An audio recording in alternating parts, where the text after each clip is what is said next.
Let's start the cooperative committee meeting today.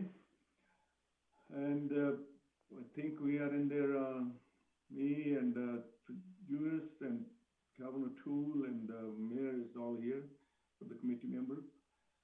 So first one is 101 Director Service Update verbal from Shane Brook, please. Thank you, Chairman Haas. I'll give just a brief update here this morning. Many of the internal departments are working on a phased approach to bringing a few more people back into City Hall from the remote work locations. Over the next 3 weeks, we have some voluntary returns so that we didn't have everybody show up at once, just to see how we can manage the social distancing requirements and return to some normalcy. But following that, we are going to be running a pilot project to look at tracking some data on some more longer-term remote work. So that'll run for 6 months after. That'll give us an opportunity to look at what works and what doesn't work before we put in some policies for our staff and track some data on space usage and IT requirements and things like that to see if we can make that work as we look at a new way to operate. We're also hesitant to bring everybody back too quickly in case there is an outbreak and us have to shut things down. So we're being very cautious and measured, but we are trying to make some progress where it makes sense. A couple other just updates I thought Council would be interested in is that with regards to receiving taxes, the tax payments, we have extended the deadline till the end of August, but to give an update, we have about a third of what we normally would by the end of June.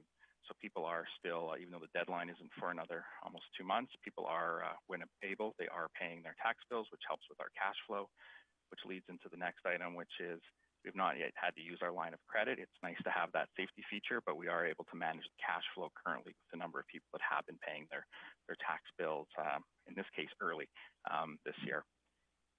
So that is positive news. We're watching that closely. And with that, just to give just a preview to the next item, which was Danielle and a reserve strategy. I know the chair will get that item, but I just wanted to say that there's a lot of information there.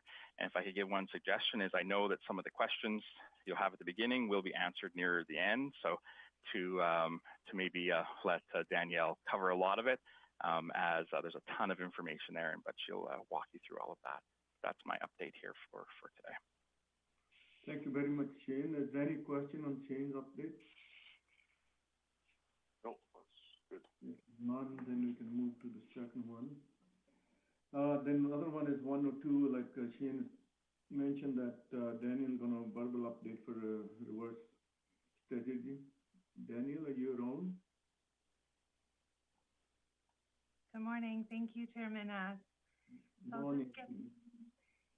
So Shane's going to share the strategy here on the screen. Okay. So good morning. I'm just doing a presentation this morning to outline administration's approach on how we determine the annual budgeted contributions to our reserve. Our hope is to hear from committee and the other council members that are in attendance, any thoughts, feedback, and of course answer any questions that may arise. Previously, reserve transfers were just presented within the budget each year at deliberations. The information is background on how we strategize and determine what is in each year's budget for reserve contributions, and felt it important for council and the community to see the analysis and the work that's done, and the reasoning behind why we have reserves and what we need to contribute in order to achieve objectives and maintain financial stability. So I'm going to just be walking through why municipalities have reserves, a brief overview of the city's current reserves and balances, how we strategize our reserves, and the objectives. I'm going to show you a 10-year outlook of transfers and purchases and the impacts on the 2021 to 2024 budget and the next steps for council. So reserve funds assist with creating a solid financial position and support the city's future cash requirements. Maintaining sufficient balances in reserve funds is a critical component of the city's long-term financial plan. It strengthens long-term financial stability, minimizes fluctuations in revenues and expenditures, It provides funding for future capital as well. It is a prudent business practice that will enhance the city's financial strength, and reserve funds allow for flexibility, cash flow management, and the ability for the city to achieve council's strategic plan, while providing for property tax stabilization, provision of consistent service levels, and reducing the need for debt financing. It's also a budgeting tool that can be used to keep tax changes minimal year over year. An example of that is with a reserve such as our facility renewal reserve. It allows us to budget a consistent amount in the operating budget as a transfer to the reserve rather than fluctuating renewal costs year over year. And that would change year over year, thus affecting the tax base. Consistent budgeting transfers smooth out the costs over time rather than budgeting actual planned costs that would swing year over year.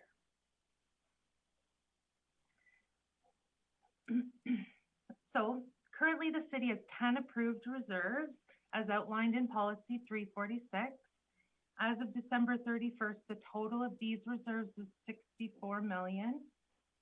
These are broken down into a mix of discretionary and non-discretionary. So the non-discretionary are those reserves that would have an associated bylaw or policy or MGA requirement. These ones are our Pinnacle Ridge Special Tax Reserve, Public Housing Reserve, or Public Reserve, and Transportation System Levy Reserve. These reserves are more restrictive in scope of transfers and how they need to be spent. Now, the discretionary are the more flexible ones. These can be more easily changed, the purpose or funding source, recommended levels, and application. These include the Financial Stabilization Reserve, the Future Expenditures Reserve, the Facility Renewal, the Fleet Management, the Public Art, and the Cemetery Care Reserve. So today I'm just going to concentrate on the discretionary reserves, specifically those that have the greatest impact on the city's budget. All of the city's reserves are funded, and this means a portion of the city's investment portfolio is for reserves. As a result, interest earned every year on our investments do go back into the reserves every year, and accessing the reserves outside of what's budgeted would require that we decrease our investments and able to fund any spending.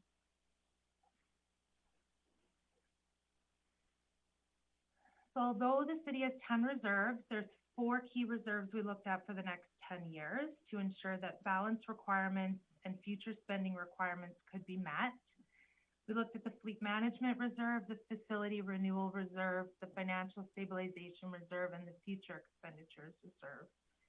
The other discretionary, that's the Public Art and the Cemetery Perpetual, have minimal transfers compared to these reserves and have sufficient balances to date. They are looked at in our annual budget processes, and we determine if the transfers are still appropriate at that time.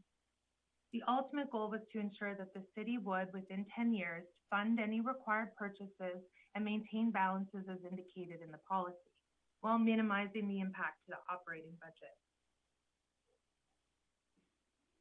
So just a quick reminder on each of these reserves. The Fleet Management, this reserve funds our annual replacement costs for the city's fleet. So this is replacement, this is not new additions. The Facility Renewal funds annual city facility renewal projects. And the Financial Stabilization Reserve, this can be used to cover deficits, it could be used to stabilize tax, fund emergencies, or unplanned events beyond our budget. And the Future Expenditures Reserve, this is more of a placeholder for unspent budget that will be spent in the following fiscal year, either operating or capital. Funding also provided by surplus of any capital tax projects that we may have, and that's net of any deficits for capital tax projects. So the first one we looked at, the Fleet Management Reserve. So when we first looked at it under the current policy, it states to always achieve a minimum balance of 2 times the required purchases. This averaged to maintaining a balance of $7.5 million with large fluctuations in the annual contributions to the reserve. So as an alternative, we looked at the estimated purchases over the next 10 years. and averaged it out to determine what we would need to transfer into the reserve each year to meet our needs. This resulted in $3.3 million as a required transfer each year. Additionally, an objective of the analysis and strategy is to minimize the operating budget impacts for changing the transfer amount. So currently, based on last year's deliberations, we were budgeted to transfer $1.56 million in 2021 and $1.86 each year after that. So immediately increasing to $3.32 million would have had a significant impact on our 2021 operating budget. So as a result, and because of the current available balance, this increase can be evenly spread out over the next 5 years. And this analysis predicts that we can gradually increase our transfer into the reserve and meet all spending requirements over the next 10 years. Year-over-year budget impacts as presented were kept under $500,000. The result is that we can minimize the year-over-year impacts to the operating budget, make all required purchases and replacements. This analysis will, of course, be done annually and incorporated in the budget to ensure that any changes to our fleet, so whether our fleet decreases or increases, it's accounted for in our transfers.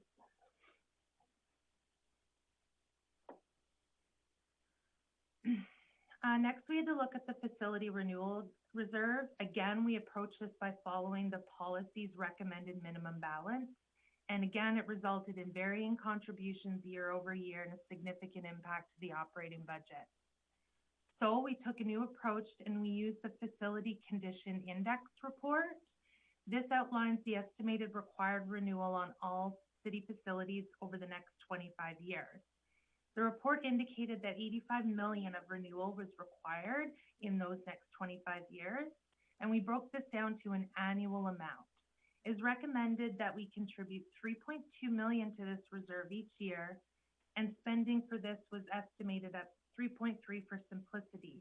However, the idea is that our corporate facilities management team will plan renewal projects to be done and ensure that the reserve is never overspent. Given that this reserve has only $2 million in it currently, it is not being recommended to gradually increase this one over time, but rather to start contributing what's needed right in 2021. So this will have a one-time budget impact of $1 million for 2021. This approach again allows us to smooth out the operating budget with annual transfers, staying consistent throughout, and perform necessary renewal on our city facilities. This analysis will be done every 5 years with the Facility Condition Index report and incorporated into the budget to ensure changes are appropriately accounted for. The third reserve, the Financial Stabilization Reserve. This reserve is meant to help a municipality with emerging needs, tax stabilization, any disasters, unplanned costs, lost revenues, those sorts of things. And best practice is to maintain 2 months worth of operating costs in this type of reserve. And this is also the recommended balance in our policy. The minimum is set to 5% of annual operating, and the maximum is set to the 2 months worth of operating. The city for 2020 has a $188 million operating budget.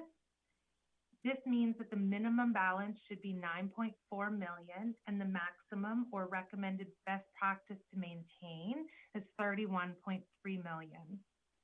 Currently, we're about in the middle of this range, and this is a healthy position to be in, but ideally we should look to achieve closer to the 2 months of operating costs, best practice. When first approaching, we looked at the average amount we'd need for 10 years to get that recommended maximum, and we applied a 2% inflationary rate to the operating budget that exists for 2020 to estimate that by 2030, we would have to have a reserve balance of just about $37.6 million. Taking into consideration the proposed changes and impacts from the fleet management analysis and the facility renewal, it was recommended that we take a phased approach to getting this balance to where it's at.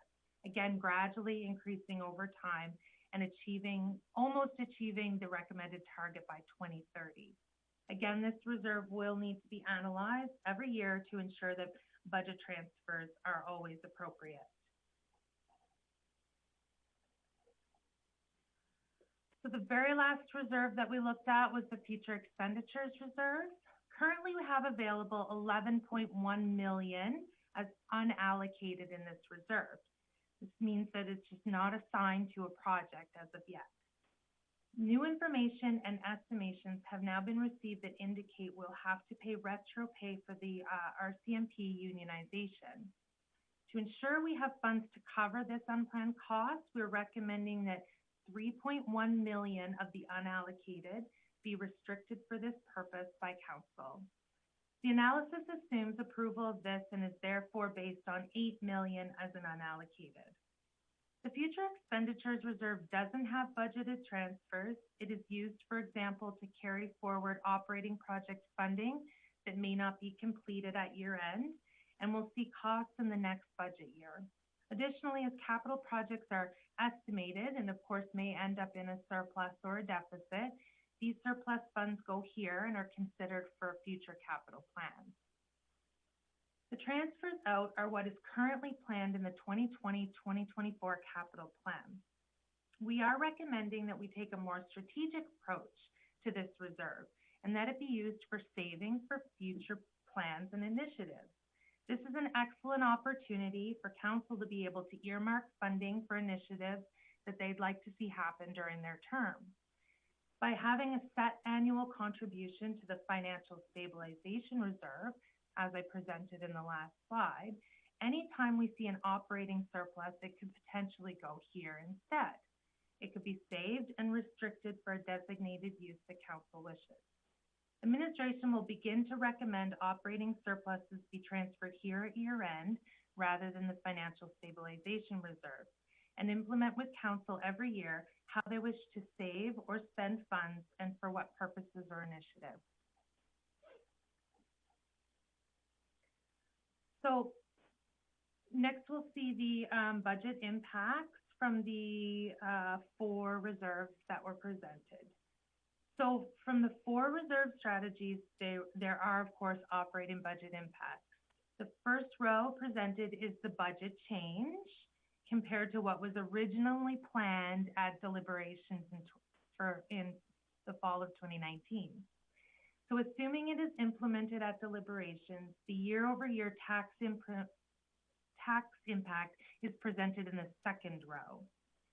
As previously mentioned, a phased approach was taken to increasing the fleet management reserve, but a significant jump is being proposed to the facility renewal reserve contribution. This was slightly mitigated by decreasing the planned transfer to the Financial Stabilization Reserve and is resulting in the amounts in front of you. The goal is to fund our future purchases, ensure stability with adequate funds available without significantly increasing the annual operating budget. We've achieved this and kept the tax-based impacts at a maximum of $700,000.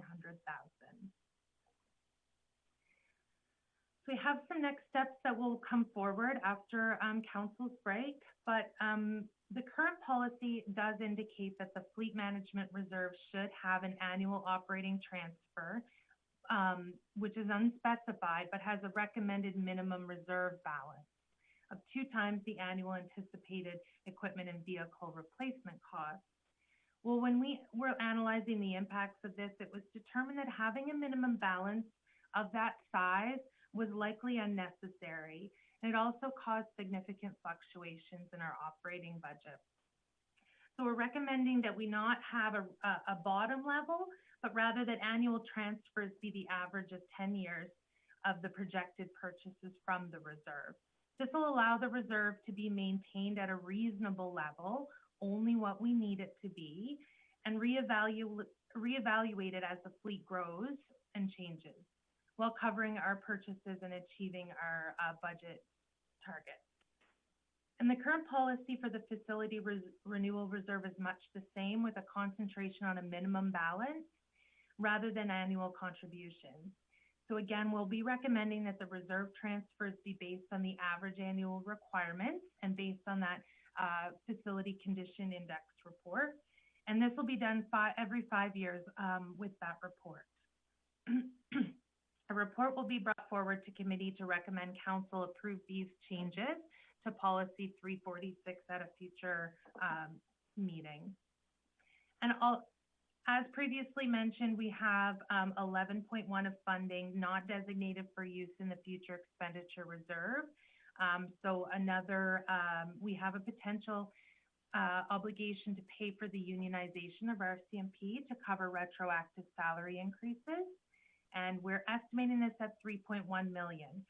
So we will be bringing back a report to committee to recommend council designate 3.1 million of our future expenditures reserve to cover these costs.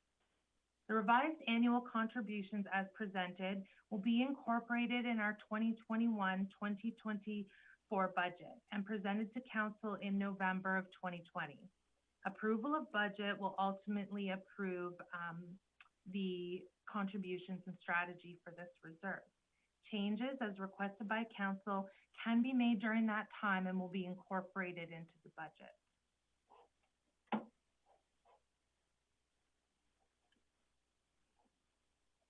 And that is all.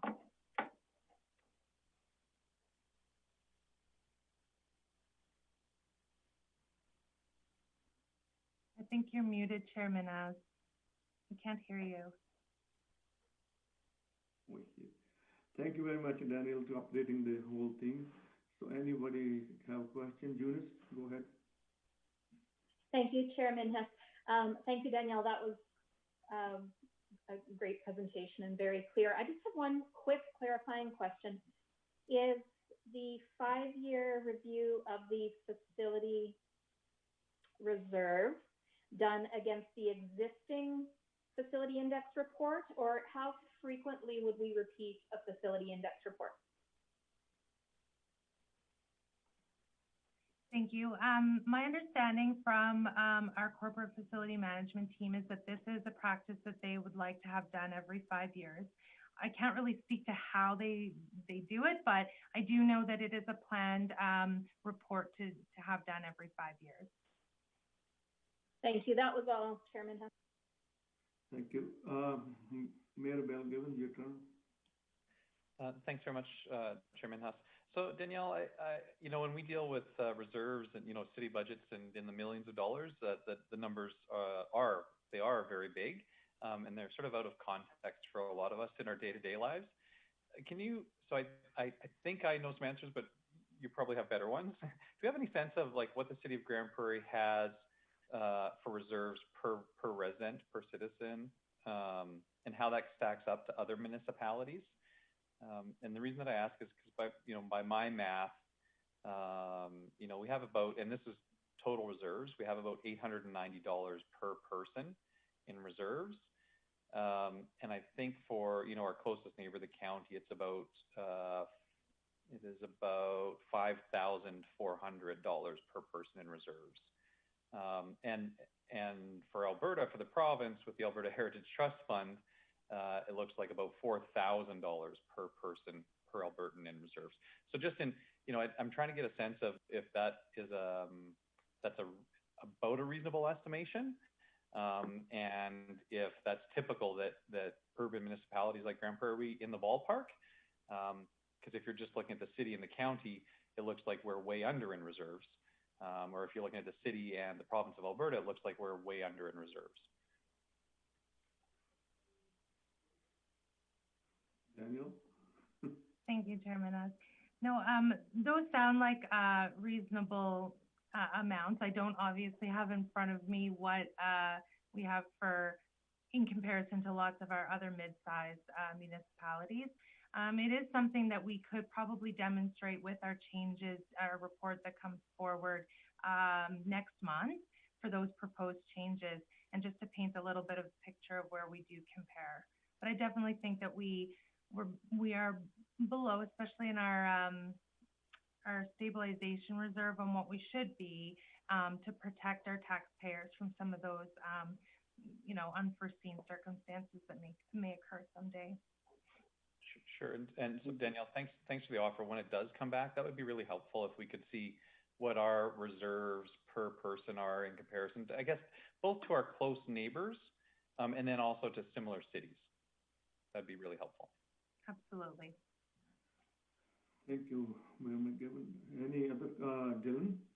Go ahead. Thank you, Chair Minos. Just a question about the facility condition index. I know that there were a few different funding scenarios in the report we got back, and the 100% funding would actually see our facilities improved over the next whatever period.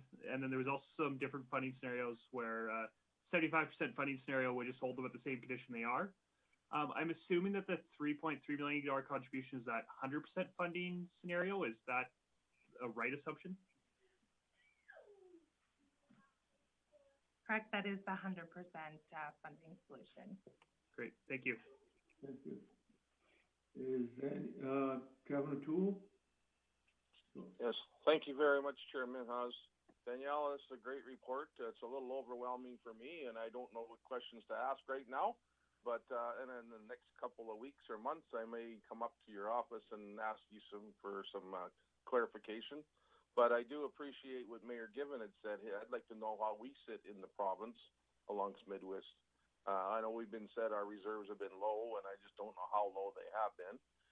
But I know that we're working on it, and thank you for your team for putting this report together. It's a lot of information here to digest. Thank you.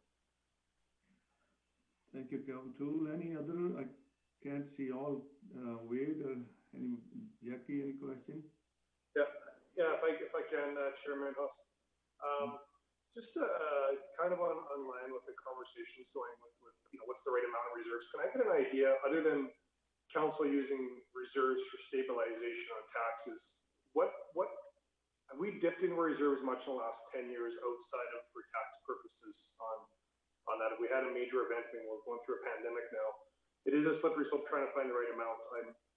I feel like our reserves are at a great level, and I love the report. There's talk about maybe making more, which I'm not sure I'm as sold on, because I need to know why we're putting them there if we haven't needed them to this point, I guess.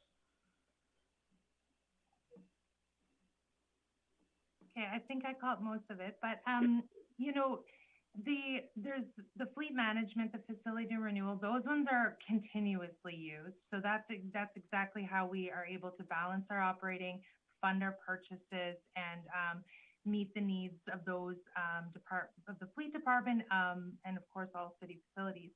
As for the financial stabilization reserve, we have been able to contribute a little bit more over the last 2 years, so that one has grown. And when it comes to the future expenditures, that one again, it can go up and down. So there is some years where we've had to use it more in our capital plan than other years.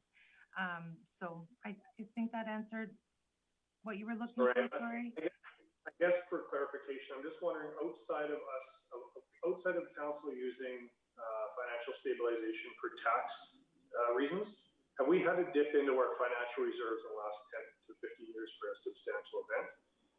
Just so I can understand, for me, I'm trying to understand a sense of scale how big the fund should be, and appreciating that it's good to put money away, but I also want to safeguard the community that we're not just taxing them to put money in savings. So I just want to find a balance there and try to get my head around how often we've actually used this outside of tax. Thank you. Go ahead, Mill.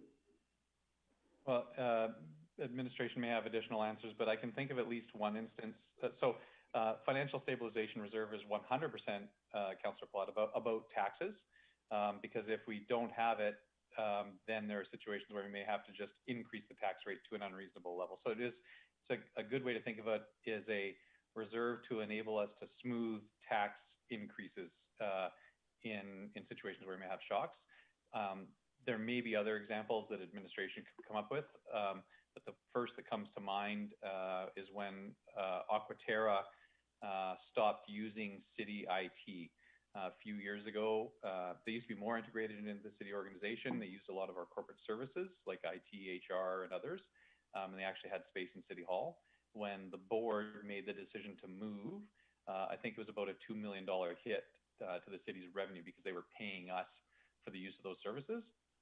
And so that $2 million hit at the time when our revenue was much smaller was actually, it would have been I can't remember whether it was 2.5 or 3% property tax increase.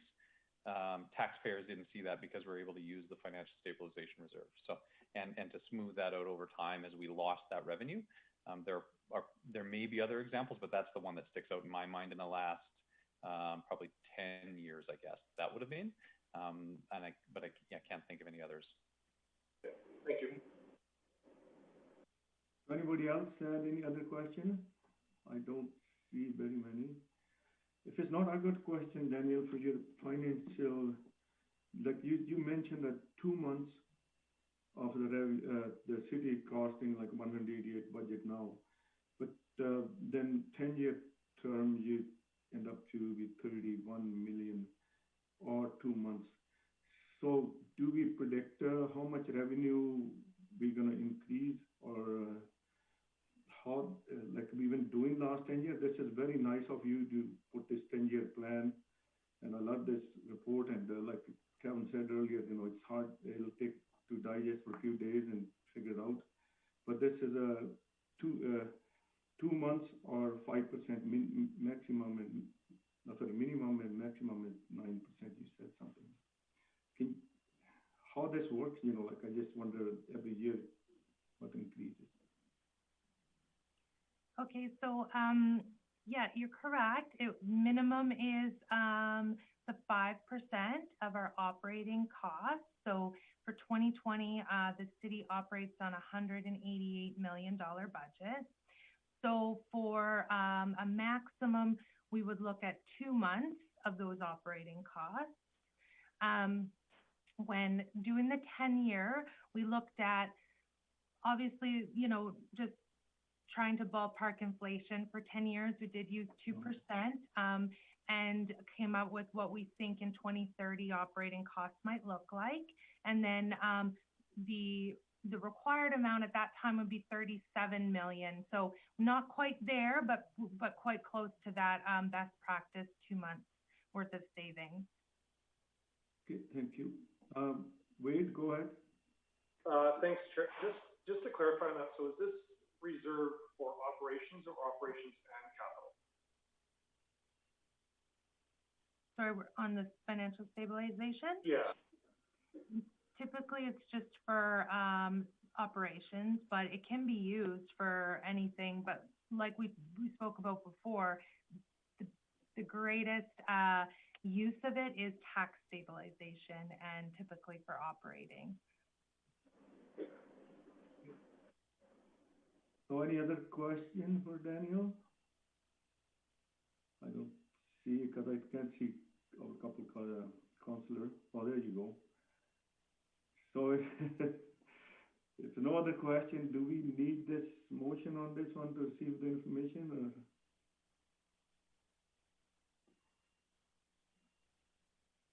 Go ahead, Mayor. Yeah, I move we receive the presentation on reserves for information. In saying that, I look forward to those policy changes coming forward. And please appreciate the offer, Danielle, to provide some additional context. Sounds like it'd be helpful to a few people about the City of Grande Prairie's per capita reserves when compared to some of our geographically similar neighbors, and some of our similar sized municipalities across the province, just so we can get a context of whether, what sort of ballpark we're in, or if we're standing out in the parking lot somewhere or, or in the dugout. That'd be really helpful. Thank you. Thank you very much. All in favor? Motion carried. So it seems like we're going to have a short meeting of that. The correspondence in the letter, I just see this morning, and I think this is kind of survey that, not federal, provincial government looking from us. I would like to ask Shane, can you update this, what this mean, and we have to get a council meeting to figure this out, or how we're going to do it? Thanks, Chairman Haas. It was just some correspondence I want to bring to Council's attention. I see that the links aren't working in the agenda package, so I'd be happy to email that out to Council if they chose to fill it out. It really is about the province looking at introducing some legislation to put some parameters around long-term capital. So on transparency and just how they make those decisions. I think it would be in our interest to fill out this survey, as many as possible. There is also the opportunity for us to do a written submission if council chose to direct us to do that. But really my intent was just to bring this to council's attention and to encourage each councillor to fill out this short survey. Thank you very much, Shane, updating. And any question on this correspondence and how we're going to do it, or we're going to go ahead, Mayor? Yeah, I would agree. Each individual should submit it. I think that's what the province is looking for, the perspective of individual Albertans on the future of infrastructure. I think it would also be a good idea for the city of Grande Prairie to have a submission. I think our administration team might have a different perspective than than we would as individual council members. And I think that would be valuable as well. It certainly would be a missed opportunity if the city of Grande Prairie didn't have an opinion on what infrastructure investments from the province should look like over the next 20 years. So yeah, I think it would be a good idea for us to just go and do it and take the advice individually, but also to have maybe some direction to administration to ask them to develop a position on behalf of the city. Thank you very much, Mayor Bill Given, to update. And Shane, so you will send it to everybody to email to do that then, or? I'll do that, and if there was a motion to direct us to prepare a written submission, we would accept that as well. I would just point out that some timing, there wouldn't be an opportunity to bring this. It would be difficult to bring it back before the deadline, but it is possible. Just re-looking at the calendar here, so some flexibility on how we got it approved by committee or council would be appreciated. So we're going to get the motion done then on this one? Is there anybody? I think I saw Councillor Bressy's hand. Yeah, go ahead. Okay. Yeah, I was just going to say, if we do ask administration to make a submission on the city's behalf, I don't personally feel the need for council to approve that, but I'd love council to be circulated on it so I can see what administration's position was.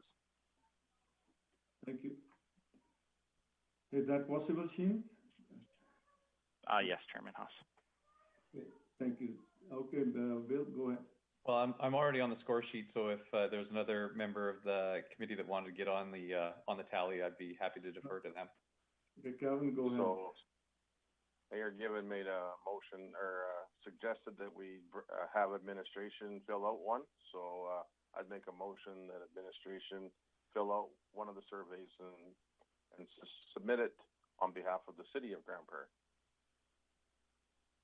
Okay, so the province. To the province, right? Yes. Okay, any question on the motion? Eunice, go ahead. Just a quick question. This wouldn't preclude us from independently completing the survey at all. Yeah, okay, thank you. No, it was suggested that we all fill it out personally and on behalf of administration, because we may have different thoughts of what administration has, that administration would fill one out as well. Thank you, Council, to clarify. So motion is on table. All in favor? Motion carries. And now, go ahead, Kevin. No, I'm done. Oh, done. So motion, yeah, it's carried. So next one is outstanding items. I think we don't have any. In?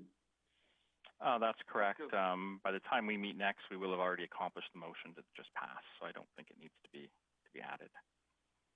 Thank you very much. With that, if no other question, we are done with the adjourn our meeting, and the next one is introduction community. Sorry, Councillor Minhas, can I get a motion to accept the outstanding items list, please? Sure, go ahead. I'll make that motion. Go ahead. I'll make that motion to accept the outstanding items listed as presented. Oh, thank you very much. Motion on the table, all in favor? Motion carried.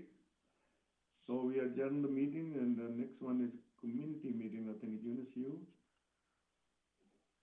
The next one is infrastructure. Oh, okay. Oh, infrastructure. infrastructure and community are both listed for 9:15. So what's the Yeah, but I preference? had them in order for infrastructure and economic development, and then protective social services, and then community services. Is there Okay. any issues if we do community next? I just so we've got a delegation ready to go. So I'm wondering, would there be a problem with us putting infrastructure second? No, not at all. That'd be, as the chair of infrastructure, that would be my suggestion that we let Councillor Frieson's Community Services Committee go first. Thank you for that, Councillor Bressie. I do see that Mr. Ailing's waiting for us. So if there's no objections, then I will call to order. Oh, now I've gone to infrastructure. Here we go. Community Services Committee meeting, and members of this committee are myself as chair, Councillors Clayton and Palat, and Mayor Given. And we will begin the meeting with our delegation. We have Wayne Ailing with us from Grande Prairie Live Theatre Society. Morning, Wayne. Go ahead, and you've got about 5 minutes to present, then we may ask you some questions. Very good. Can everybody hear me? We can. Excellent. Thank you very much. Okay, this is an application under the Emergency Community Group Funding application for Grande Prairie Live Theatre, requesting $20,000 to assist us with COVID-related deficits that we know that we have. Normally, this is the big year for us to make money because we have our partnership with the college and plan every second year to have a big college musical, which makes money for them and makes money for us. With COVID, we know now, or if we did it now, we know that we wouldn't make any money with the big musical. We would perhaps break even because of the restricted seating capacities that the current rules require. For example, at Grande Prairie Live Theatre, if 2 people buy tickets, our 161 seat capacity is reduced to 39 seats. At the KMSC Theatre, the capacity would be 100, and at the College Theatre, the capacity would be 100. So when we did our budgets, normally we'd be looking for about $100,000 above what we did last year, and we have reduced our budgets by over $100,000 for this year, and we still anticipate a deficit of approximately $28,000. Obviously, we're being as pessimistic as possible to be realistic. The purpose of this $20,000 is to assist us to get through to October, when we will have our first play. We purposely did not schedule any events in September because of COVID. We didn't know what was going to happen. We've only announced 4 of our 8 plays because we are hoping that by September the 20th, when we have our annual general meeting, we will be able to announce the last 4 plays with expanded seating capacity. We're hoping that COVID rules in Alberta will be relaxed and allow us for our plays after January to sell more tickets. So that in a nutshell is the reason for our request. Just to catch you up on what happened last year, our year end was May 31st. We lost 125 bookings of space between the 2 theaters that we manage. 39 of those bookings were money-making events, like our last 2 plays, sold-out concert, almost sold-out concert, and other private events like education sessions where people were paying money to learn, do adult learning. So we lost, subject to the accountant reviewing our books, we show about a $16,000 loss to May 31st. So one way to look at this is we're requesting the $20,000 to either compensate us for that or to get us through to October, when hopefully we'll have more revenue coming in. But certainly we've done our best to reduce our budgets. Our budget last year our actual expenses last year were $545,000, and we've cut that down to $425,000. We've laid off all of our part-time staff. So we're down to only 3 staff. And I guess the other thing that I need to state is that 100% of what happens at the KMSC Theater is paid for in full by the Catholic School District. So none of the city's money goes to pay for anything that happens there. Plus, we do get a management fee from the Catholic School District. So it is, in effect, a very positive relationship we have with them from the point of view of allowing us to do plays there and basically making money from the management fee. It's about equivalent to what we net from a normal play. So it's a very positive situation. We did one play there last year, and we were going to do 2 plays there last year, but one had to be canceled due to COVID. So we are doing our best to ensure our cash flow and to cut our expenses to meet the COVID restrictions. And realistically, we believe that this emergency community group funding pot of money is appropriate for us to apply for at this time. Any questions? Thank you. Any questions for Wayne? Mayor Gibbons? Wayne, it looks like you're making use of other sources of emergency funding. You know, you're applying for other things. It's not just the city that you're looking at, because I know the federal government and provincial governments have stuff out there. And can you just speak to whether you're making some efforts in those areas too? Yes, we've applied for all of the COVID assistance that we know of, and we have in our, at the time we submitted all of our documents, we had applied for $35,000 through the Community Foundations of Canada for relief for our Summer Rising Star Drama Camp program, and we were successful in getting $7,500, which allows us to offer 27 free scholarships to these camps.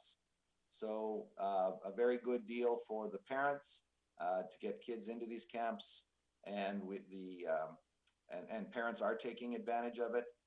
We do have a criteria where they do have to show some financial hardship, but it's not too onerous. We want, obviously, the students to come to it. So that is something that has happened. That will cover us, helps cover us for the summer program. We do qualify for the 75% wage subsidy for our permanent staff. However, our summer drama camp instructors do not qualify. We have been successful in repeating our Canada Summer Student Grant, which we've been getting from the federal government for the last, well, this will be our 4th year. So that does provide for our 3 summer drama camp instructors for 8 weeks at $15 an hour. So we actually hire them for 4 months because of the great planning that has to go into it, because each of the 8 weeks, it's an original play they have to create and produce. So we're on the, so we have to find funding, I guess, for the 2 months that we don't have government funding for them. Obviously, the parents who pay the fees contribute towards that, and obviously the $7,500 contributes towards that as well. So we have done our best. I sat down yesterday to complete an application for the province's $5,000 relief to discover that we do not qualify because the Community Foundations grant is one of the exclusion factors for getting that grant. So basically the province in that $5,000 is designed to catch or to help not-for-profits that didn't get any help from anybody else. Season tickets are for sale, but we're only selling season tickets for 4 plays. You know, right now we've sold less than, I think, 41 season tickets for the 4 plays that we've announced. Our first play of the year doesn't start until October the 8th, and it has only 1 actor. We're quite aware that if we have a group and somebody gets COVID, it shuts down the whole process. So by having 1 actor, we cut down on that. And we've gone to 12 performances of our first play instead of the normal 9. And then our second play is our Christmas party special. Who knows if any Christmas parties are going to come. And we did expand our 9 performance run to 12 for that play. So we're doing what we can to improve our cash flow to meet our expenses. And like I said at the beginning, this was going to be our year when we were going to make some real money. I do know that tomorrow you'll be looking at our application for funding for a major overhaul of our theater, which is totally justified at this time due to the fact that we're renovating parts of the theater that haven't had anything done to them since 1990. And we've applied for a government grant, a provincial grant that will fund 50% of that project. We're asking for the city to fund 25% of the project, and then we would fund 25% of the project from our rainy day fund savings that we do have. So to us, that's completely independent. It's the appropriate time to do a major overhaul. The contractors are hungry. We're getting good prices on our quotes. And we want, when the audience comes back on October the 8th, we want them to see a totally upgraded and wonderful new facility. So it's time for a makeover. So that's what we're applying for tomorrow. I'm not planning to speak tomorrow. Administration has made some recommendations, and I know that everyone has read the materials. Thank you, Wayne. I see that Councillor Platt has a question. Thanks, Chair Friesen. Wayne, can you just give me a sense of scale? I think I'm understanding here, and so you're looking for the 20,000 to kind of get you through this. Can you give me a sense of what would happen if Q4 a second wave comes and you can't be open for October 8th and you can't book Christmas parties? What sort of impact would that have on your Q4, and what sort of ask do you think to be coming back just to keep afloat for the theater? Yeah, that would be a dramatic situation, which would call for dramatic results. Chances are, of the 3 full-time staff, we would only have 3 part-time staff. We definitely wouldn't have any casual staff. We'd be losing money from liquor sales, the dinners. It would dramatically change and basically perhaps shut us down. We'd have to basically mothball, just like the large for-profit theaters have done, where they've cut back and are running on whatever sources of funding that they have. So it would be very difficult for us. We're fortunate that we can offer so many services to so many groups, but it's because the groups and people pay for those services, and all at a reasonable price. So without us being able to perform, we don't have the cash flow to operate at the same level that we are, the restricted level that we're at right now. Okay. No, it's scary to hear, and let's hope it doesn't get to that. I just was more concerned of, this 20,000 we're asking. Yes, and that's why we're not announcing the last 4 plays of the year until our AGM on September the 20th. We're hoping that we'll be able to make a big splash about being able to do 1 or perhaps more large musicals in 1 or perhaps more live theaters. Well, I guess we'll stay optimistic, and I appreciate you taking the time to meet with us. Thanks, Wayne. Yeah, thanks for listening to me. Thanks, Councillor Platt. Wayne, I just wanted to jump in with one question. Has there been any discussion with the college or any consideration to postponing that partnership? I know it's a every 2 years partnership. Could you flip it, or have you talked to the college at all about delaying that partnership to next year and going from there? Or tell me about that, please. We've had very, very positive support from the college, the New Look College. They're in the process of deciding the specifics of how they're going to reopen. So at this point, we don't have any solid plan on moving forward, except that they want to move forward.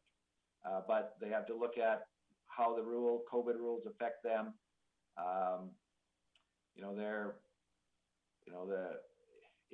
There's social distancing, there's the sanitizing, mask wearing. it's a new world for us all, and we're just being patient while they figure out how they're going to reopen, and then we'll figure out how we can fit into their plan. Obviously, anything can be postponed, but it's, we kind of want to do what we do, right? Which is entertain the folks. Yeah, I can understand that. All right, just an interesting little aside, Wayne actually directed the very first play I was ever in Grande Prairie in, I think, 1989, maybe. So he cast me in a musical, and I didn't even know it was a musical till I walked into the audition. Any other questions for Wayne or any motions arising? You just moved to a bigger stage. Ah, yeah. Well, only part of me for most of this. All right. Thank you very much. Oh, yes. Mayor Gibbons, please. Yeah, I was just going to say, Chair Friesen, I think I know Director Miller is going to come on with his update, and I had some questions for him, and so I'll make a motion to refer to administration probably, but I do have some questions about the this funding source for Director Miller, and I thought I would just ask after he makes his presentation here. Okay. In that case, then, unless there's anything else, I will call Director Miller. Good morning, Director Miller. Here we go. Good morning, Chair Friesen. So I can provide my update at this time, if that's what you'd like. All right. So to start off with the Grande Prairie Outdoor Pool. So we opened on July 2nd, which was actually in advance of what we had planned. So we were pleased with that, and also pleased to report that the public bookings are already full for July, and that was at the level that we had recommended to Council and was supported by Council. We're also using the Don Gillies Memorial Trust Fund to support over 1,200 residents to gain access to the pool this summer. So that's a very good partnership with Big Brothers Big Sisters. And yesterday, Community Knowledge Campus opened up. So the online membership purchase and bookings are filling up as more people hear about the relaunch of the facility. So the opening day yesterday went quite well, and we weren't at capacity, but we had positive feedback about precautions that we do have in place due to COVID. With events and entertainment, the Monster Energy PBR tour was announced for Rev Place for October 2nd and 3rd. It's a 2-day event, and during that event, there will be 1 hour of national broadcast time through TSN for the city. And of course, we'll have social distancing protocols in place. And if the province does relax the precautions, then we will make more seats available in the future as well. And then just to let you know as well that our leased facility at Day Bar, the plan is for Stepping Stones to actually open their doors on September 1st. At this time, I think parents are probably a little bit reluctant to put kids back into daycare, so the demand wasn't quite there yet to them for them to expand. And then on the facility side, we had to recall some of our laid off staff with the pool operations and with opening up pools. And then the facility staff are also assisting energy management and environmental services, working with ATCO on the initial stages of the CHP project, which is going in down at the Knowledge Campus. And then with the school board building demolition, we're just working through the process there. The contractor has prepared a submission. It's the abatement plan for the disposal of, I guess, the construction materials that they take down. And we have to meet legislative requirements for that. So that's in the works. And then with fleet, I mentioned it previously, we received 3 new BYD electric buses, and we're hoping to have those on the road by the end of July. And for sports development, wellness, and culture, the Grande Prairie Regional Rec Committee 2020 survey results are available on the website if you have a chance to look at those. And then the spray parks also opened up yesterday at Muskasepia and Lions Park. And then just switching over to transit, we reinstated the fees for June 29th and haven't heard of any concerns with that to date. And then it's ongoing to put the shields in the buses and hope to have that done by mid to late July. And that's for the protection of the passengers and our staff as well. That's my report, Chair Friesen. If there's any questions. Great, thank you. Any questions for Director Miller? Okay, and then Mayor Given, we'll go to you. Thanks very much, Councillor Frieden. So, Director Miller, I just wanted to inquire about the emergency funding stream for community group funding. I guess I don't, it is emergency funding, so it doesn't get called on all that often that I can think of. So do you have a sense of where that fund stands and how the live theaters application fits with the intent of that? Okay. Thanks, Chair Friesen. So there is no dedicated fund for emergency funding for applications like we just heard from Mr. Ailing. We do have, I think Katie can speak to it a little bit better than I can, but there is a little bit of money that, due to budgeting glitch, I guess I might call it, for this year, we have a little bit of funds available. I think it's about $18,000, which could go towards that. The other option would be for Council Strategic Fund, which I think, I believe there's about 100,000 right now that hasn't been assigned. So that's also for your consideration. I don't know if Katie has additional information she could share. The only thing I will add is it was a little more than 18. It was about 22,000 that we had left over in community group funding this year because of an item that was budgeted twice. Just a little bit more information if I could as well. Sure. We are anticipating a couple other applications coming forward as well. So I think perhaps Creative Arts or Center for Creative Arts. Bandage Pause has indicated they're going to come forward with a request as well. Plus, we anticipate not right away, but Nighthawk will be coming forward. So, thank you. Yes, Mayor Gibbons? Yeah. So, recognizing that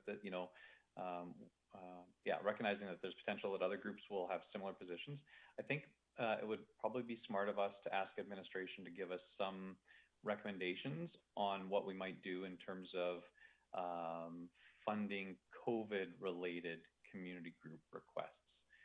So rather than dealing with the live theater in isolation, so I'll make a motion and then speak to it.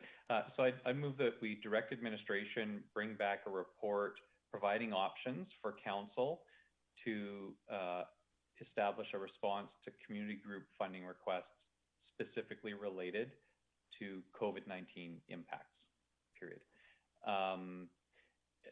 So my point there, hopefully it's clear in the motion, but is to ask administration to go away and think a bit about how council and the city could respond, what tools we have to respond to requests similar to the Grande Prairie Live Theaters or others that might come.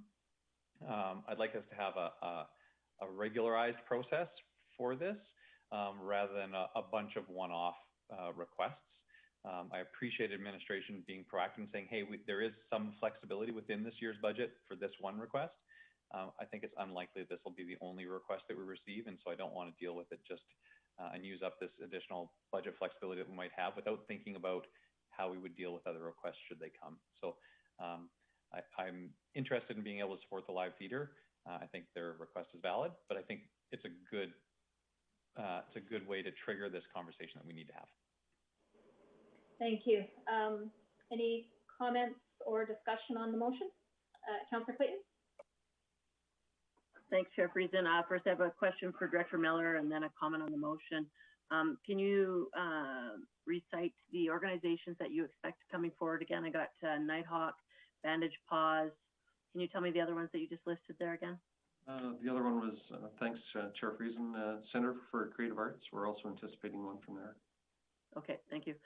So speaking to the motion, I support this initiative, I guess, and I don't see a need to change it or amend it. I guess my thought would be, however, that three of these four identified organizations right now, in my mind, fall into economic development recovery. I think that as tourism drivers, that these organizations very well could fall under the money that's already on some criteria or some parameters fall into the money that's been already identified by council. So it's just, in my opinion, that possibly that could be a consideration of administration when bringing back recommendations. Thanks. Thank you, Councillor Clayton. Any other discussion on the motion on the floor? All right, then I'll call to vote. I'll call and vote to vote. All in favor? And I see that that passes unanimously. Thank you. And I think that we just need then the outstanding items list, please, Director Miller. All right, thanks, Chair Friesen. So item 1094, the Revolution Place design report, we'll present that next week on the 14th.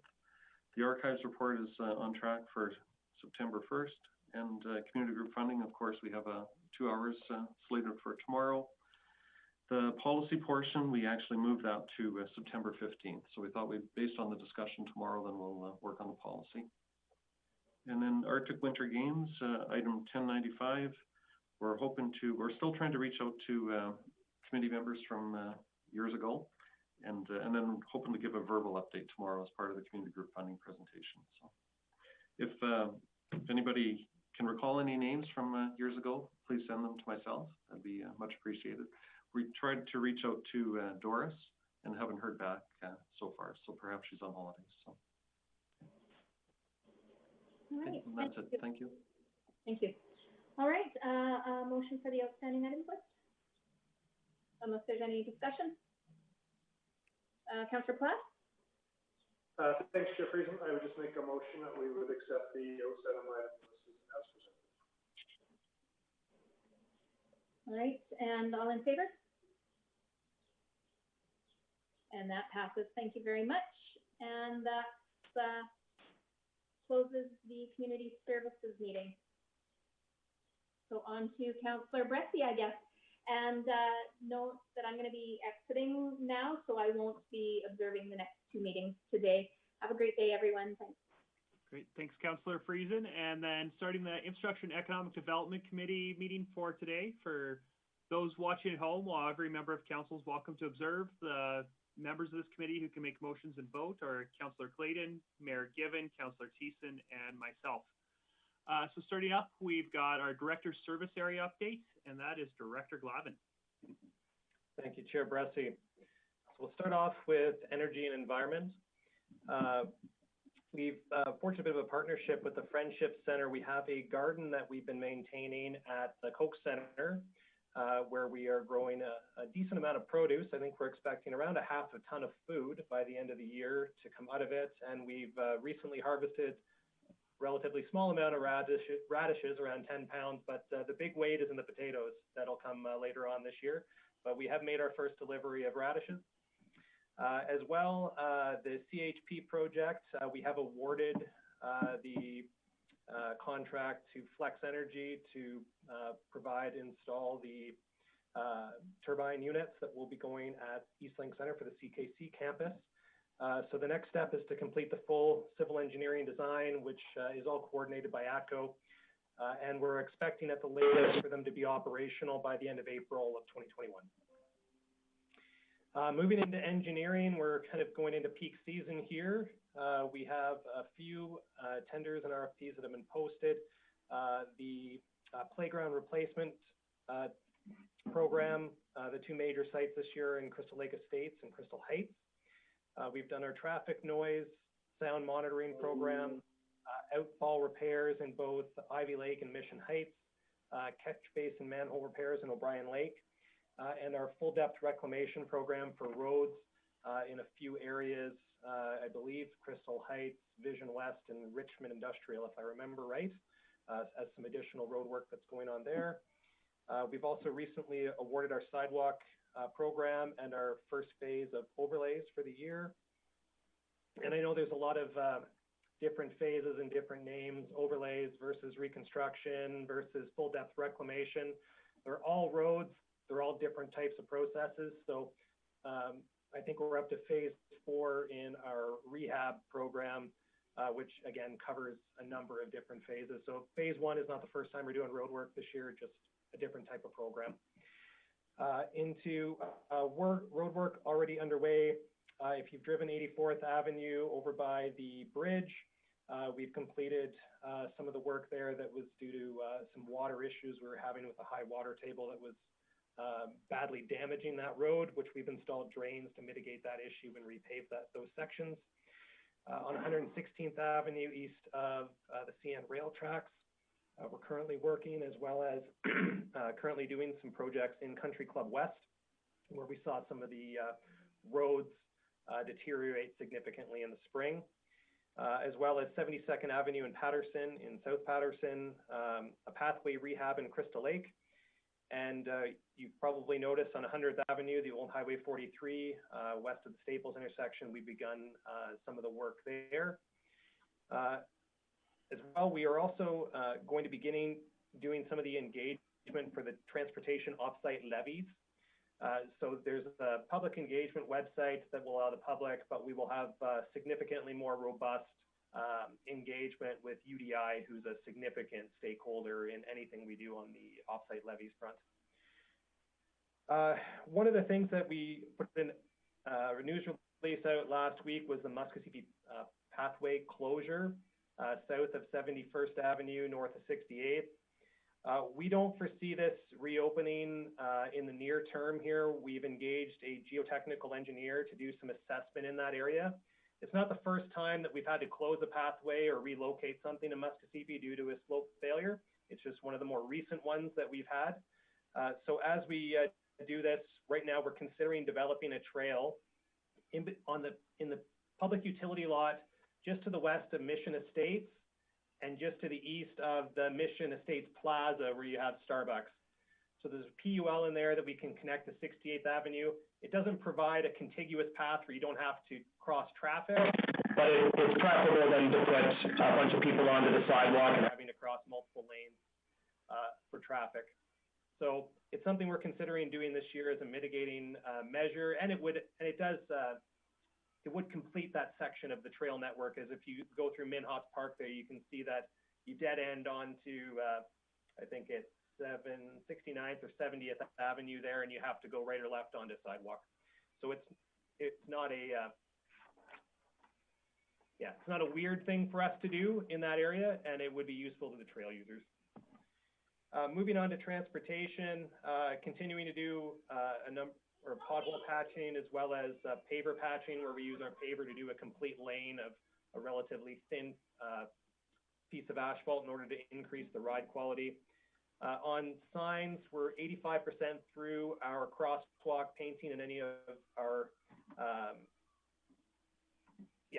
crosswalk painting, as well as our city facility parking lot lines and any of the other longitudinal lines that we have on our roadways. In traffic engineering, you'll see at some of our intersections where we're going to be doing a relamping project, which is basically any of the traffic lights that are not giving the appropriate amount of lumens. So for the brightness, we're replacing some of the traffic lights in there so that they are appropriately lit. As well, we've also ordered some additional flashing beacons for pedestrian crossings that we're going to install at some priority intersections as we determine those. But they have been ordered, and you should see them come up later this year. And in parks, we continue to test Artie, our robotic mower, who's doing a great job right now. We're going to try him on some more complex tasks on arterial boulevards, and some areas that have additional slope and more turns, and just generally more complex to test out its capabilities. We're also doing some naturalization in some wet ponds and dry ponds, as well as some steep slopes around the city. So naturalization being a fancy word for not mowing, but it's in areas that should not have been mowed or are difficult to mow and are actually kind of making things look less nice. Because we can't get proper finishing mowers in there. We end up having to go in with a flail mower, which generally all that we're doing there is knocking down grass and promoting weed growth. So some of those areas might not look great for the next year or so as they come up, but theoretically long term, they should look quite a bit better. I don't know if anybody's been down to Woody Channel. Woody Channel is a naturalized area that had been mowed in the past. We no longer mow it, and you'll notice that there's not a lot of weeds at all in there. We control it for noxious weeds, but it takes 2, 3, 4 years for it to get to that state where you get rid of the dandelions, because the dandelions don't compete well with long natural grasses or the native grasses, but they do compete really well with turf grass. So if anybody has any questions, we can get more detailed on that. But for that, that's my report. Great. Thank you for the report. I see Councillor Clayton with a question, and then Mayor Given. Thanks, Chair Bressie. Director Glavin, can you tell me, just for public consumption, where the best place for people to find what's still to happen in the construction season in regards to paving? I know, you read it off. It's not always easily absorbed for people, but I know through our website that there's easily accessed information specifically on road overlay and rehabilitation. Can you maybe identify where that is, just so it's on the public record? Yes, that's in our traffic planner online on the city's website. I believe you can access it from the front page, but I can certainly circulate that to councillors at the end of the meeting. Perfect, thank you. Great. Mayor Given. Thanks, Chair Bressie. Director Glavin, I have a very, very specific thing as a part of the road sort of report. I was traveling down 116th Ave, which you mentioned, and at the intersection of 97th Street, going up into Crystal Ridge, immediately the first sort of left turn east of the tracks, I noticed that there was on the east crosswalk, south side, there was a newly replaced storm drain and curb, but it's a new flat-faced curb right in the middle of a crosswalk, which surprised me. I didn't know if there was some technical reason why it would be a flat-faced curb, and if there is, I'd be happy to know it. But it seemed to me that that spot in a crosswalk would be a natural place for a curb cut, and typical city standard would usually be. So I just wanted to raise that for you so you could maybe check in on it. It'd be a shame if we finished all the construction only to find that something went sideways there. But if there's some technical reason, I'd appreciate hearing what it was, just so that if somebody ever asked me, I'd be able to say why we built something that you couldn't get a stroller or a wheelchair up and down. Yeah, I will definitely follow up on that to see what the rationale is. That is part of the additional road work that we did approve this year. So I'm not sure what, or if something else is being built to replace that, but we will follow up. Councillor Thiessen, then Councillor Clayton, and then Councillor Platt. Thank you, Chair Bressie. Thank you, Director Glavin. Just a couple questions. Firstly, I have one later on the slope failure, but I see we got other questions in the queue. First one, just as part of road rehab and work, do we have it in our plan this year to address the intersection at 68th Avenue and 92nd Street, right by Countryside South and Countryside North? The reason why I ask is that there's numerous potholes in the left turning lane there. I've brought it up a couple times in the past, especially after the winter thaw.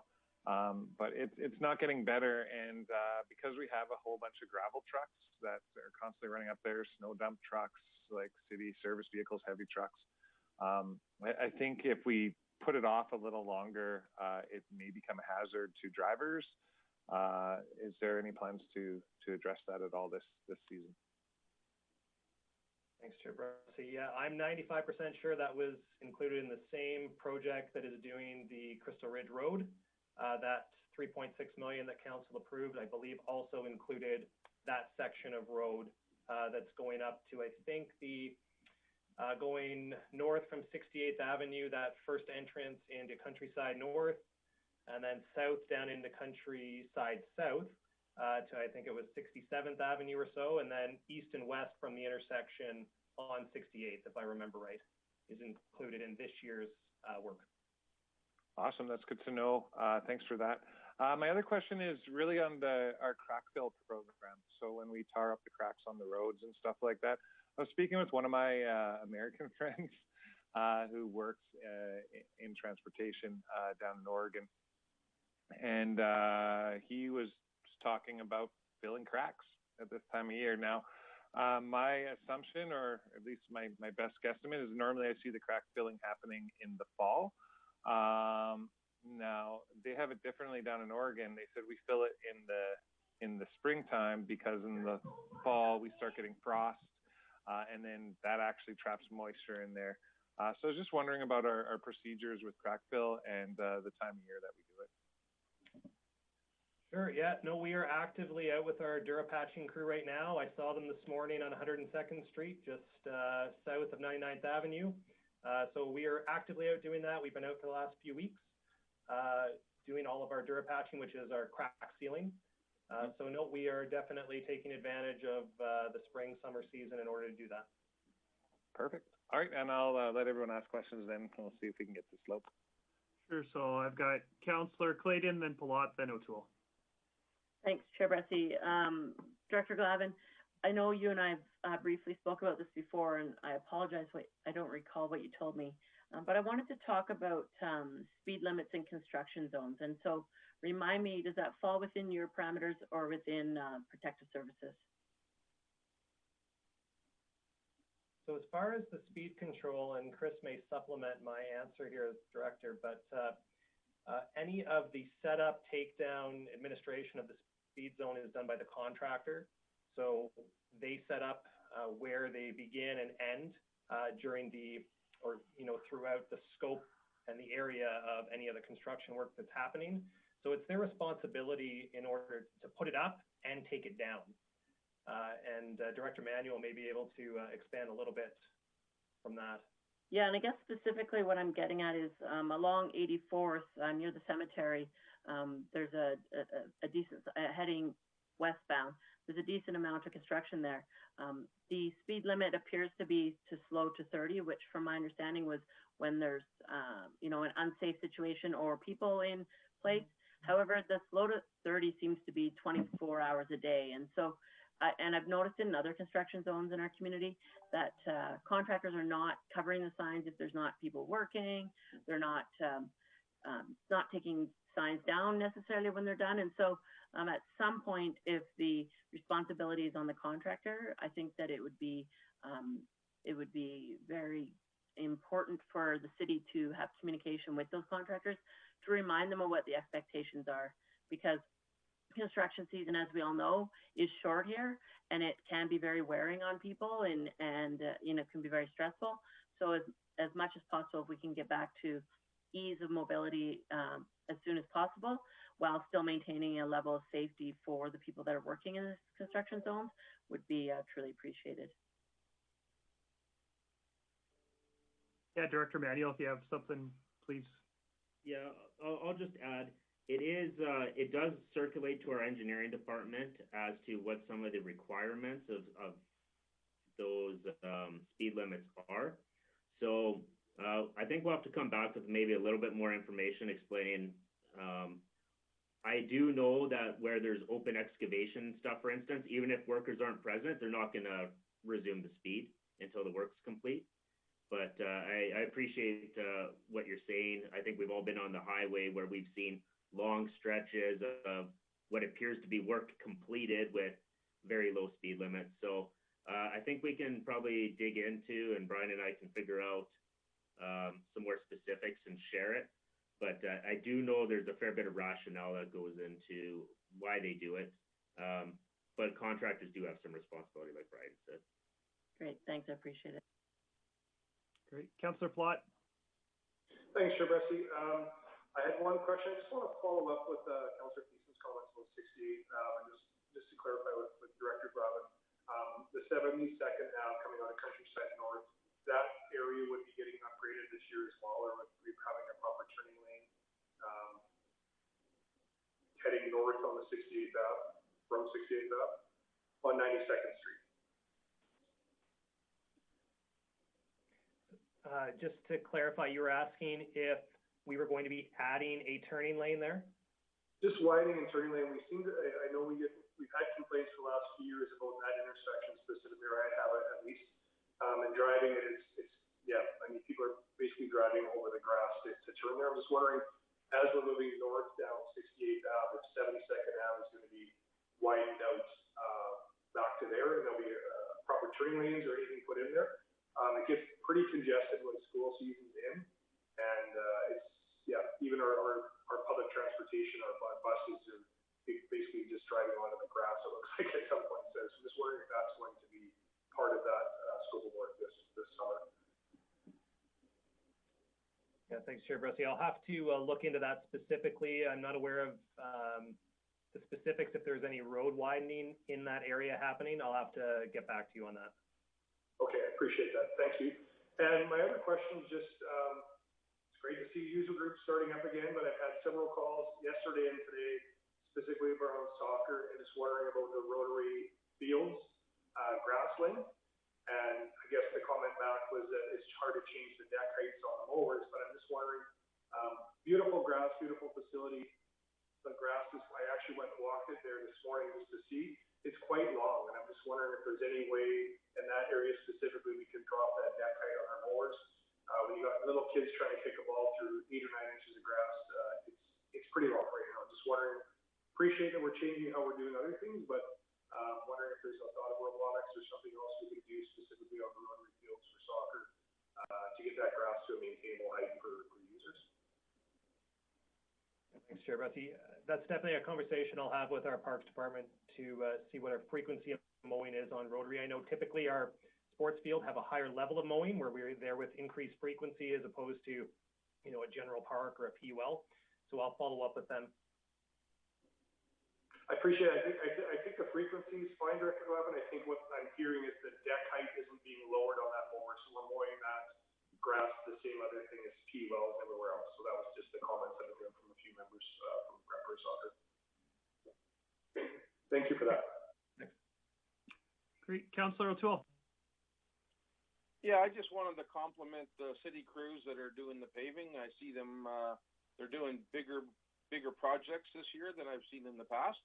And the jobs are looking pretty darn good when they're completed. So I don't know whose idea it was to get them on these bigger jobs, but I think it's paying off for the city, getting not always that easy to get contractors in to do the jobs and get it done in a timely fashion. And with the city crews there, it looks like it's getting done on schedule or even ahead of schedule. So thanks to the paving crews that are doing the potholes and filling in large sections of roads on the road, on the bypass and the main streets there. So kudos to them, please. Yeah, I'll be sure to pass that on, and I guess I'll say thank you to council on their behalf for approving our new paver and our increased budget for road, because we're able to do a lot more. So it's good that it's being noticed. Great. Councillor Thiessen, were you hoping to ask more questions? Or? Yeah, just one more, Councillor Bressie, and I'll just throw in a comment. I really appreciate Councillor Platt's comment on the turn into Countryside North on that 72nd Ave. Just to add a little more color to it, because I drive that road quite frequently, especially during school, there does tend to be a backup, and it looks like a need for a turning lane in that area. People are driving around as people are trying to turn left and they clog the lane. They're actually driving on the shoulder of the road, and sometimes their vehicles are at angles and it starts marring up big potholes that can drag other vehicles into the ditch. So it's potentially a safety issue. So I look forward to hearing if that's part of the work coming forward from that 116th road. Just in regards to the slope failure, so I took a walk on the trails here this past weekend after we made the announcement, and yeah, I'll say it publicly. Yeah, I walked on the trail I wasn't supposed to walk. It looked like it was mostly slope failure downwards. My question is there any potential risk to the slope above the trail coming down where the houses are situated? Thanks, Chair Bressie. The initial assessment is no. We don't have any concerns for any of the residential properties at this time. But we are going to do an assessment in that area to see what the condition is. But to be clear, we do not currently have a concern for any of the residential properties. Okay, good to hear. Thank you. Great. Is there anybody else that would like to ask questions?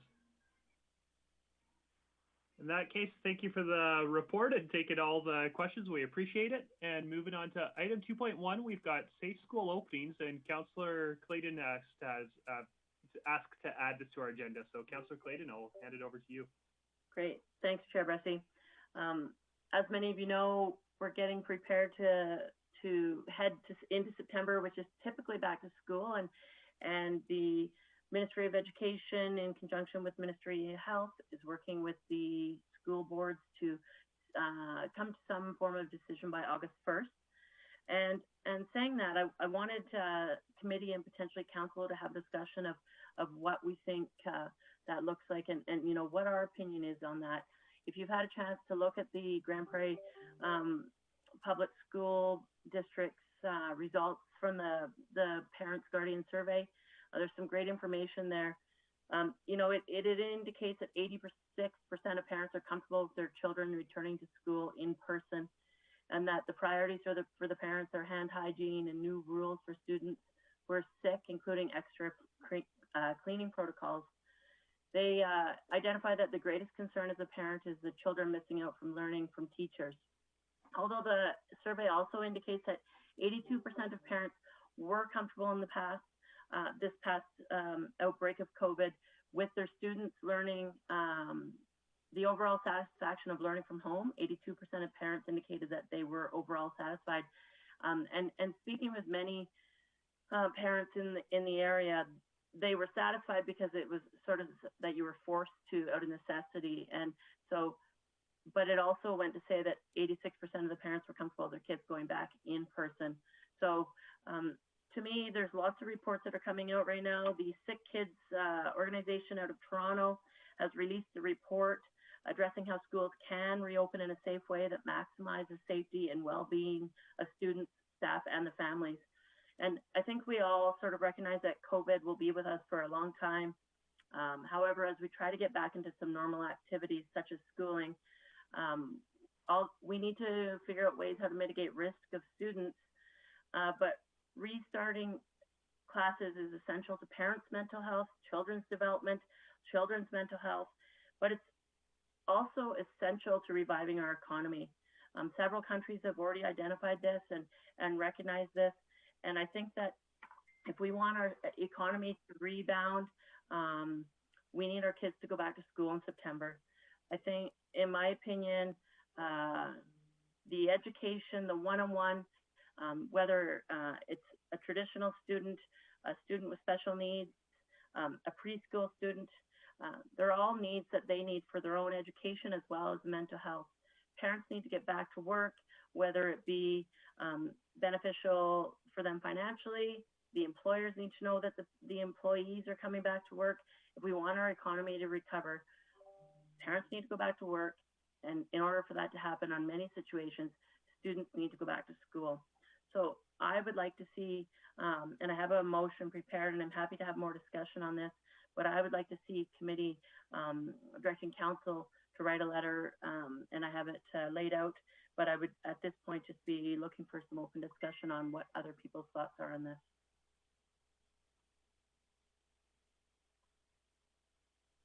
Sure, so just to be clear, you've got a motion prepared, but you're not putting that motion on the table quite yet. You're hoping for some. No, I can put it out forward and we can have discussion based on the motion, or I'd be prepared to take questions, whatever you prefer, Chair. Yeah, why don't you make the motion and then it gives us specifics to discuss. Sure, perfect. So I would move that committee recommend council direct the mayor to write a letter to the Premier of Alberta, cabinet, and the local regional superintendents, identifying the City of Grande Prairie's support of a plan that allows kids to safely go back to school in person with regular traditional scheduling this September. And so this is not saying that we are sending kids back to school in conditions that are unsafe. It's not saying that if there's another wave of COVID, that programming and schedules won't have to be modified, but it gives parents, teachers, employers, and kids what they need to know, what it looks like in September, based on how things are now and how they continue to improve.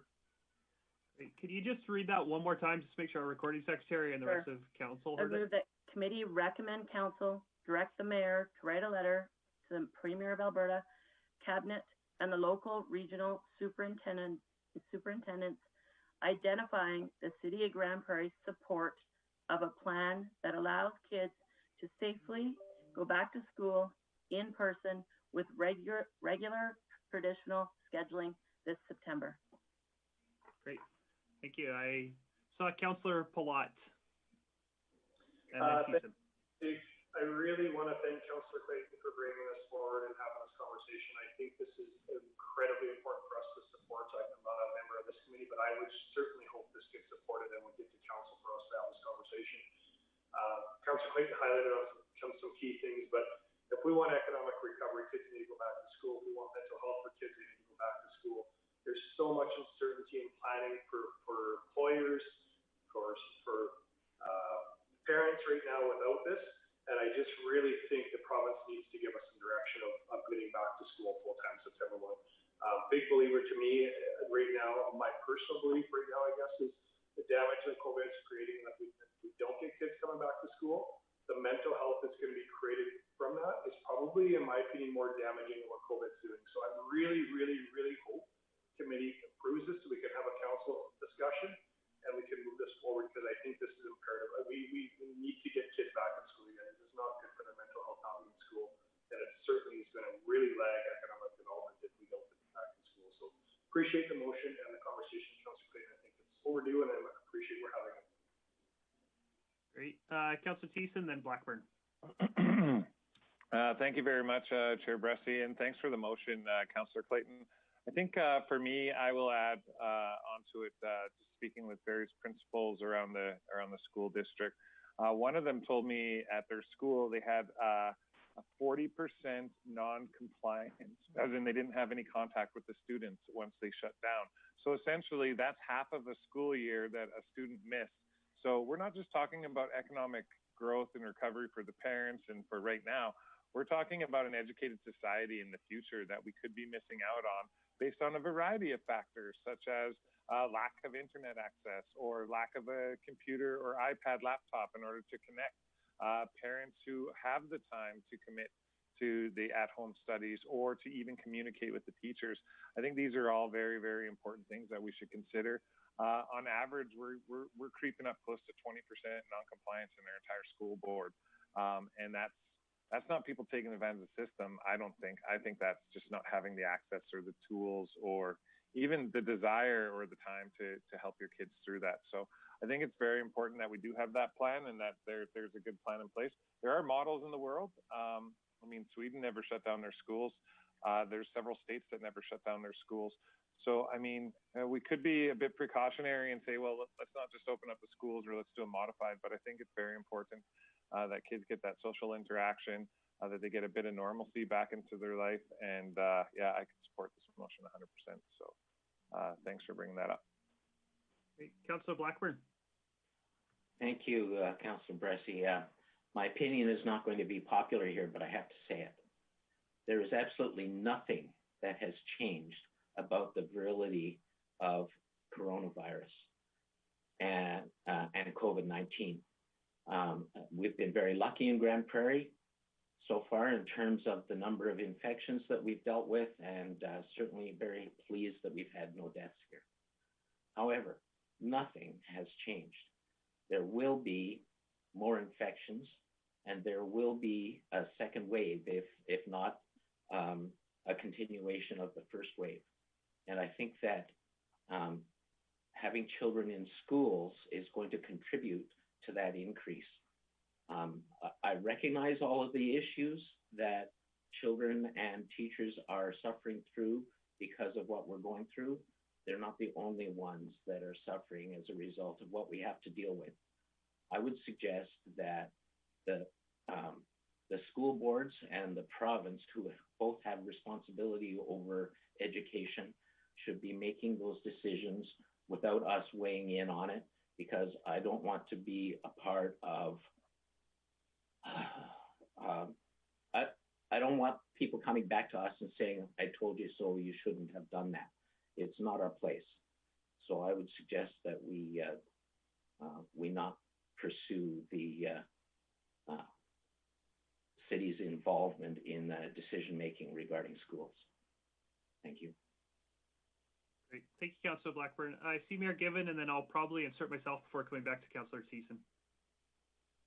Sure. Thanks, Chair Bressie. Yeah, so I think I'm probably along the line of Councillor Blackburn on this. I don't really disagree with anything, about the fact that kids going back to school has a big impact on the economy, is best for them, is best for our schools, and is best for parents and, the whole system.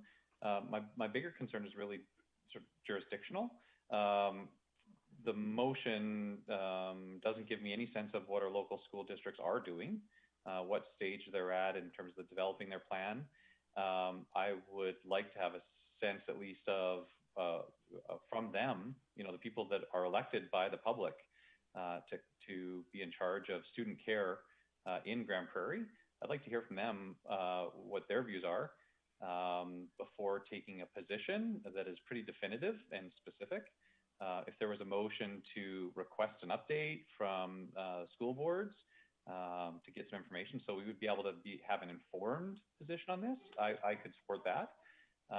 But without knowing what our close partners and democratically elected school board officials are doing in Grande Prairie, I would be a bit concerned about expressing an opinion like this. Obviously, you know, my role is to be the spokesperson on behalf of council, particularly on council resolutions and motions, and I would do that. I won't support this motion though. I could support a motion directing administration to ask for an update or more information from school districts so that we can inform a position. Yeah, and so I won't be able to support the motion as it's presented. I would be interested in hearing from the school districts what their plan is and whether there are any ways the City of Grande Prairie can support the school districts in enabling kids to get back to school in the fall. I think that you know, we have really good working relationships with the districts regularly, and I think when two local governments, because that's, you know, when you elect people, that's what they are, is a type of government, I guess. When we work together in collaboration with full knowledge of what each other is doing, that's when we get the best results. So I won't support this motion. I would be happy to support something that directed to administration to get some information so that we could see how we can support the school districts and really understand what stage of development they're at right now. Great, thank you. I know for me, I really agree with everything that's been said on both sides largely. I really do see the importance of opening up schools for our economy, and I know for mental health. And for me, I often think when I'm coming to the council table, I'm often trying to represent what are our most disadvantaged families in the community facing? What's a low-income single-parent family facing? And I know that without a place for kids to go, not just to be cared while the parents go to work, but also for kids to get other adult supports in their lives, to get friendships, to get positive interactions. It is those low-income single-parent families that are hit the hardest by the consequences of not having school in. Also know that as we look at, there's study after study after study showing that when there's no place for children to go, women get disproportionately hit over men, and that's concerning to me. At the same time, I do struggle with what's our jurisdictional role in this, what's the health-based medical response to this. I also think the thing that I'm struggling with is, I wonder if we are going to take this advocacy position, should we be taking a stronger one in terms of what's needed? So an example that I've got is, if schools open, I've got a concern about, are schools able to open safely from a budget perspective? They're facing very real cuts in terms of they're not getting funding to keep up with inflation and population growth and changes to things like PUF. And they were facing real cuts even before COVID happened. And so I'm worried of, do our schools have adequate budgets to properly clean? Do they have adequate budgets if they have to do split schedules and ask more of teachers or more of support staff? Do they have money to do that? Where I wonder if we are going to take a position, and I've still got an open mind on if we should take a position, if it should be more pointed saying, province, you've invested a lot of money in our economic recovery and helping the community, but you haven't invested any money into helping schools adjust to COVID. In fact, you've used COVID as a reason to cut huge amounts of funding from schools, and we would like to see financial investment in our schools to make them open safely. So I wonder if we are going to take a position, if we should be taking a more pointed position than this one is. But I look forward to further conversations, because I've definitely got an open mind and open ears in this. I saw Councillor O'Toole wanted to get in, and Councillor Thiessen, I know you want to get in too, but I'm going to let everybody have and Councillor Clayton, but I'm going to let everybody have a first swat at this before I start coming around the circle again. So Councillor O'Toole. Thank you very much, Councillor Bressie. I've got a number of children in my life that have friends that have children, my family, and the talk amongst them is they don't want to put their kids back into a school where they're going to have to wear breathing masks and stuff like that, and the unknown is there. I want to compliment the school boards for running a great program during this COVID-19 where they had interaction with their teachers on a daily basis and sometimes multiple times during the day. So I don't know where to go with this. I know that the school boards that I've been involved with my family and friends, been very supportive with not being in school, but being in school just from a distance. And I've also heard that there's no plans on any of these people that I've been talking about are sending their kids to school that have to wear face masks or be surrounded by somebody with a runny nose and stuff like that. So that's where my concern is. I'm not necessarily going to be suggesting that we support this motion that's there, but there's a lot of information that needs to be gathered. The problem is that information changes on a daily, weekly basis. And somebody said it already, we need to talk to the school boards, we need to talk to Alberta Health Services and find out where we should actually have our stance. And with that, I'll leave it at that. Thank you.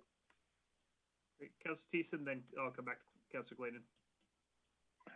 Thank you very much, Chair Bressie. I'm just going to throw in a couple. You sort of touched on it when you made your comments, Dylan.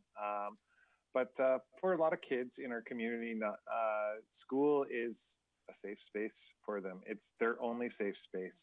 Kids who are involved in perhaps lower socioeconomic status, single parent families, maybe there's abusive partners in there, abusive parents.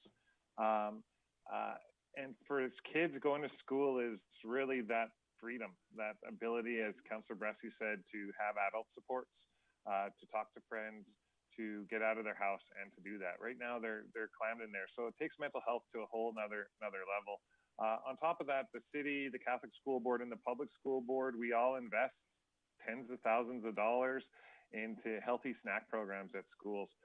These are things that kids actually require and they go to school to get, because if they're at home, they're already pegged. We know that they're not getting healthy food programming at home, or not as good as it could be. So for me, I'm really looking at school as being like, it could be violent, it could be, but that's where I like Councillor Bressie's suggestion to a potential amendment to Councillor Clayton's motion as a pointed approach to the province, that they make the appropriate investments to keep school spaces safe for kids, whether that's hand sanitizers in every classroom or in the hallways, or larger classrooms with less children in it.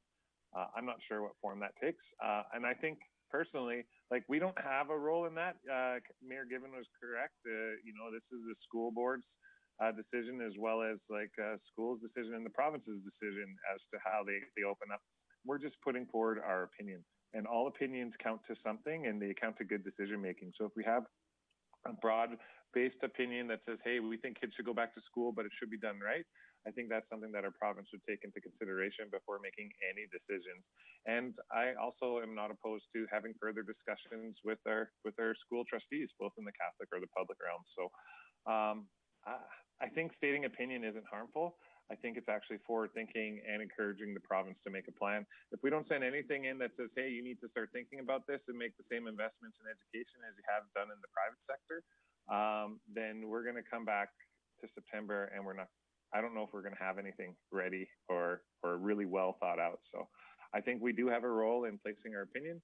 It sounds like we could be mixed right across the board, but as far as this motion or even the amendment as suggested, I could get behind. Thank you. Great. Councillor Clayton, I'll give you another shot, and then I see Councillor Plot too. Thanks. So to Councillor O'Toole's comments, although students and teachers prefer not to go back to school with masks, it's unfortunate, but masks and new safety standards are the new norm. What safety standards look like may be uncomfortable and may not be what we want, but that's going to be the new norm for a while, and those safety precautions are going to be necessary.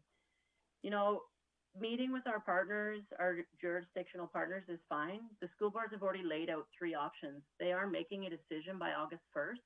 And for us to get together with our jurisdictional departments, partners, is fine. I just don't think there's the time. And in many, many situations, we have shown our support, whether it's through, school boards, provincial, federal partners, in making decisions. We're simply saying, of the 3 options they've put forward, this motion says that we want to safely get our kids back to school in person.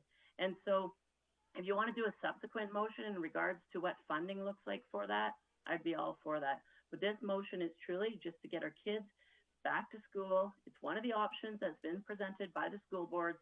So get our kids back into school safely in person. And as many things that were already noted, mental health, economic recovery, and parents' mental health, those are all intricate pieces of the puzzle. And so in order for us to have a healthy society, an educated society, we need the kids to go back to school in person. If you look at the results from the study, one of the things that it said, that the parents have indicated that their greatest concern in regards to learning from home was the evaluation of student learning and the feedback from student learning from teachers. The teachers that did execute during COVID did exceptional work. Kids and families that chose to embrace that model, many of them did great and were very successful, but it wasn't for everybody. If you choose to continue to be an at-home schooling parent, there are options for you for that. If you are in a situation where you're extremely worried about health, there are options for homeschooling. Even if you look at the survey from the students' perspective, 90% of the students said they're comfortable returning to in-person learning. And to be honest, if you ask most kids, they were more than happy not to be learning in front of a teacher. They missed their friends, and their number one concern was not seeing friends and keeping up with schoolwork, because it comes at a point where it becomes a conflict within a household. The parents feeling stressed to make sure that the student is learning, and the students feeling stressed because they recognize that their parent may or may not be a teacher, and it doesn't create a great at-home surrounding as well. So, if you look at the results from both the students and the parents, and if you read the options that the school boards have put forward, my motion simply says that I think that council should show their support behind the option that allows kids to safely get back to school in person. Thanks. Great. Councillor Plott, and then Mayor Gibbon. Thanks, Chair Bressy. I guess I appreciate this might not be our jurisdiction, but I don't know how it's not our jurisdiction when our city just had a call about more people looking for money. We're going to continually have calls for user groups looking for money.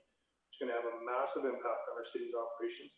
If this continues on for a long time, we're also going to see our revenue continue to drop. So I don't know how this isn't a city jurisdiction conversation. This is having a massive, massive impact on our organization and our future taxes moving forward. So for that alone, this is our jurisdiction. We need to safeguard our community. I guess for me, quite frankly, we were talking about opinions here. Let's start, and the reason I want to push as a province, let's start getting some more facts. We can all go on every day and see how many people have COVID and how many active cases. What I'd love to start seeing is all the peripheral damage that this is creating being quantified somewhere and being discussed, because I think that's the angst with a lot of people within our community. We're hearing about suicide rates going up. We're hearing about mental health issues increasing. We're hearing about kids being isolated at home and horrible things happening to them. We have one current active case in Grande Prairie. Yes, that could spike again, but I would love to start having a conversation about all the facts, about all the collateral damage that's being happened, because it's always about COVID right now, which I can appreciate, but COVID is having far more reaching damages than COVID would have created. So I think it's in our, I feel like we're obligated to be asking the province why they're not opening schools and give us reasons so we can figure out how to open them safely for our students. But to continue just to say, well, until there's a vaccine and we can't make it safe, we can't do this, we're not being safe and good stewards to our community right now by just continually keeping things closed, especially students that are trying to learn, that are trying to get their mental health, that are missing their friends. It's just not a healthy environment to be putting these kids into. And when 82% of people say they're okay with it, like Councillor Thiessen mentioned earlier, every administrator I've talked to and every school teacher I've talked to says, and Councillor Thiessen's number is similar to what I'm hearing, between 20 and 30% of children never once enrolled on their computer. So 1 out of 4, 1 out of 5 kids have never went to school since it was shut down. I don't know how that's even a conversation we want to be proud of having and being part of. And so we need to get schools open, guys. It's plain. We really need to get schools open for these kids' mental health. Great, thank you. I see Mayor Gibbon and Councillor Thiessen. Just before I let you guys go, just remind committee that this would come to council if this does pass. Today. So I'll let everybody take a second shot at this, and then I'll let Councillor Clayton close if she feels needs close. But beyond Councillor Clayton closing, I probably won't let people take a third shot at this, just for the sake of moving this on. So Mayor Gibbon. Yeah, I wonder, can we get the motion read back, please? I just want to have a sense of if there's any kind of amendment that I might be able to make that would allow me to support it. Because to be really clear, and for everybody here, we're all on the same side. There's nobody here that wants to damage our economy more, that wants to isolate kids more, that wants to increase harms that come from COVID. There's nobody here that wants to do that. We're all trying to find the best solution and support our community in moving through this. So I didn't hear anybody say that, and even to Councillor Blackburn, I didn't hear anybody say that that we should take a position that schools should not be open and that kids should stay at home for schooling. I didn't hear anybody say that. So let's just be really, let's not give the impression that there was anybody advocating that we shouldn't be, finding a way for schools open safely. But I'm curious about the motion, and if there's a way that we can maybe address some of Councillor Bressy's points, which I, would think would be a main thrust for me to be able to really passionately advocate for this would be to say our schools need to have the right resources to enable what Councillor Clayton's motion is talking about. So can we hear them? Sure. Yeah, I can read that back. Sorry, Councillor Clayton, maybe I'll just ask our recording secretary to read it back just to make sure she's got the same one that you intended. Sure. Thank you, Chair Bressy. Committee recommend Council direct the Mayor to write a letter to the Premier of Alberta, Cabinet, and local regional superintendents identifying the City of Grande Prairie's support of a plan that allows children to safely go back to school in person with regular traditional scheduling this September.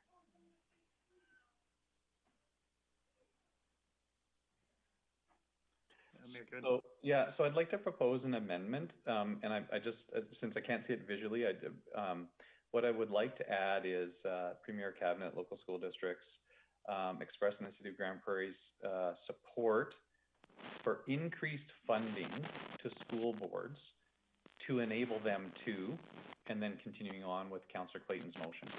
So the intent of that amendment would be to put to keep clear that we want to enable school districts to move back to regular schooling in the fall, and that we're calling on the provincial government to ensure that the school boards have appropriate funding, whatever that might be, to enable them to move forward with a safe reopening, whatever that might look like. It could mean that schools, they need, in terms of physical distancing, that they need to, use the Bose side of Revolution Place as a school, and there would need to be a whole bunch of new teachers hired to do that. I don't know. We don't know because we're not the school district. But the point that we're taking is that it's important for kids to get back to school. I think we're all agreed on that. And the province needs to do whatever it takes in terms of funding to enable that to happen. That's a position I can absolutely get behind because I support both parts of that. Without the first part, I couldn't support it. Great. Well, thank you. And Councillor Clayton, I guess my question for you is, that's the amendment that Mayor Gibbon would like to make. Is that one that you take as a friendly amendment that you just had in, or would you like to be one we vote on? I have a suggestion on the wording potentially, and I guess to me it doesn't need to be increased funding. I like your comment that it's adequate funding, because there will be some changes within the day-to-day operations. I think that possibly it doesn't need to be increased funding; it just needs to be adequate funding. So I'm wondering, Mayor, if you would be, I'd be okay with this amendment, and I'm wondering if it serves your purpose. Write a letter identifying the City of Grande Prairie's support of a plan with adequate funding that allows kids to safely go back to school in person with regular traditional scheduling in September. I don't know if that gets enough to you, or yeah. Yeah, very good. Yeah, no, for me, I can't imagine any scenario in which the costs of operating school this fall are the same as the costs of operating schools last fall. And so I can't see any way that it won't be increased funding. And my concern would be if we are not specific about that it'll allow the province to say, yeah, that should be adequate. They should be able to make do with the money that they've got. I can't imagine any scenario where operations are going to cost the same in September 2021 as they did in September 2019. And so I would be stuck on the increased funding portion of it.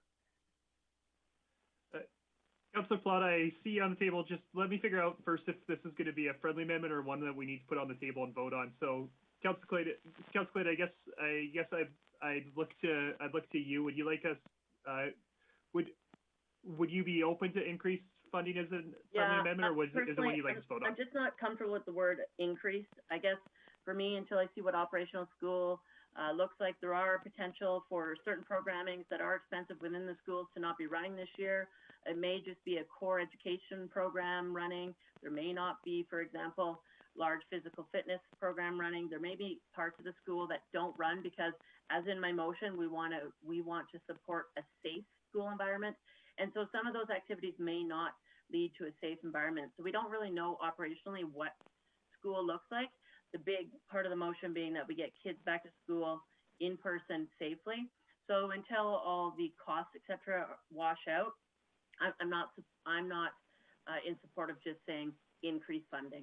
So it would have to be a voted on amendment thing. Great. So then in that case, Mayor Given, are you making the motion to amend it for increased funding? Great.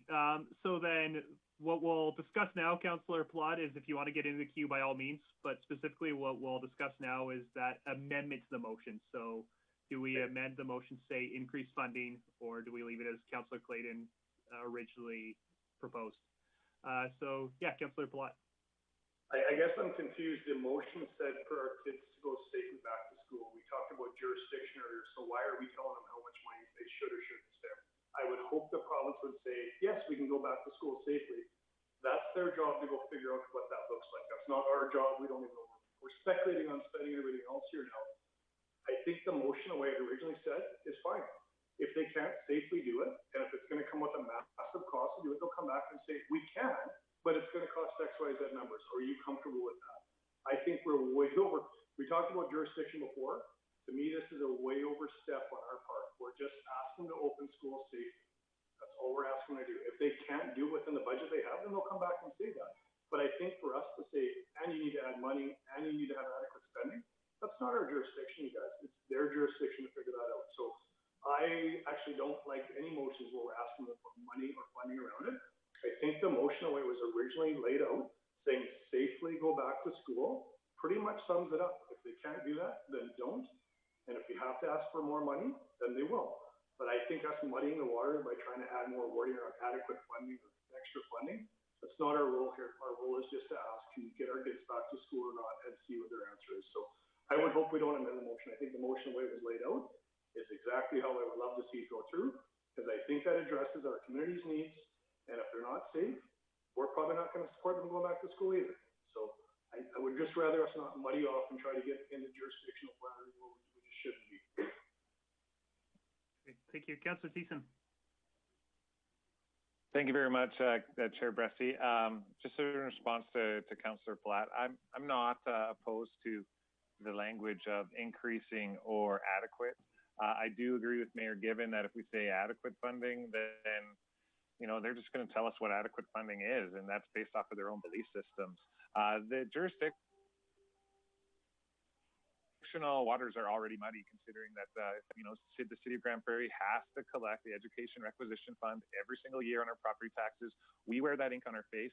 We give it to the province, and they go, "Hey, we raised taxes for schools, and nobody's blaming us."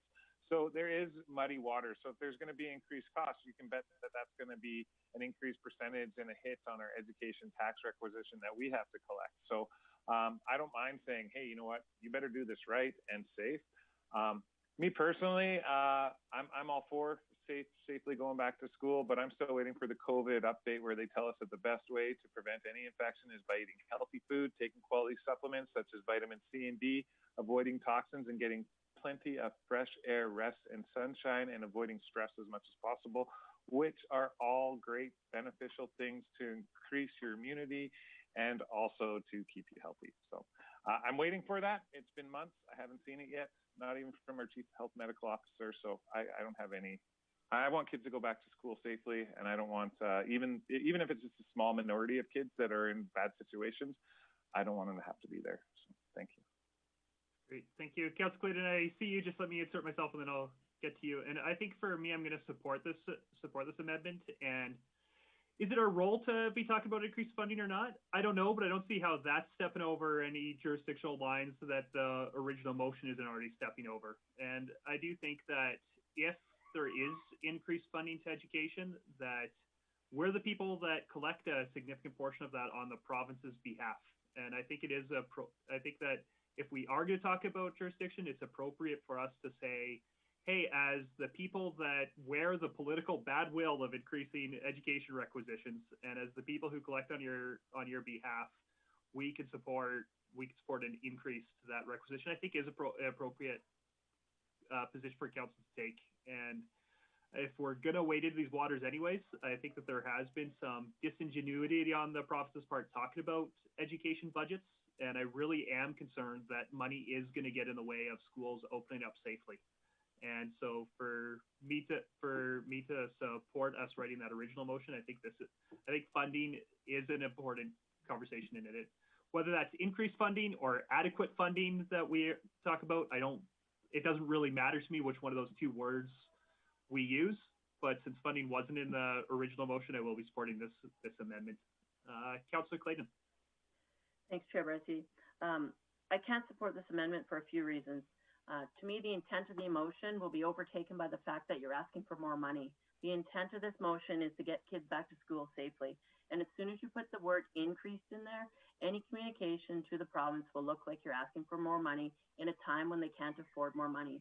The intent of this motion is to get kids back to school safely. If we do not believe the province can understand that, let's be realistic. If schools need to get shut down again, this is a huge impact financially to the province. They understand the financial impacts if the schools aren't open safely. So for us to simply say that we need more money on it is asking for more money in a time that we can't afford this. Putting it in where I suggested with the wording of adequate funding, putting the word increased funding takes away the complete intent of the motion, and I won't support it. Mayor Given, I'll let you close on this, but first I'm just going to see if anybody else wants. Councillor Minhas.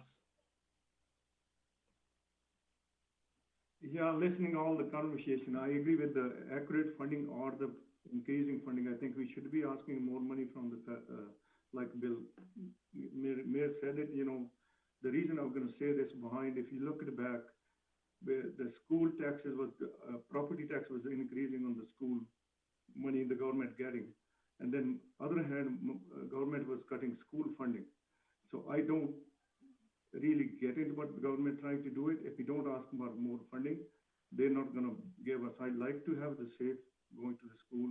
I agree with all the other points because kid has to go safe and whatever the requirement are, the mask or the distance and everything has to be on time.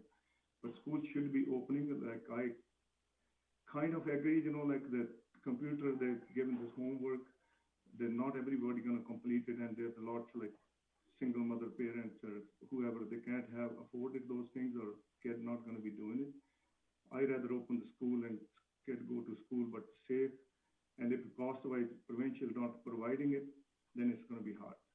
So that's all my couple cents. Thank you. Great, thank you. Is there anybody else who would like to speak to this amendment before I let Mayor Given close on it? All right, Mayor Given. So just a couple things. My goal here with the amendment is to establish more of a consensus that will allow more of us to be able to support it. I think Councillor Clayton brings forward an important point that it's useful for the city of Grande Prairie to have a position on. And when it comes to council, I'd like, to sail through with everybody able to sort of back that position.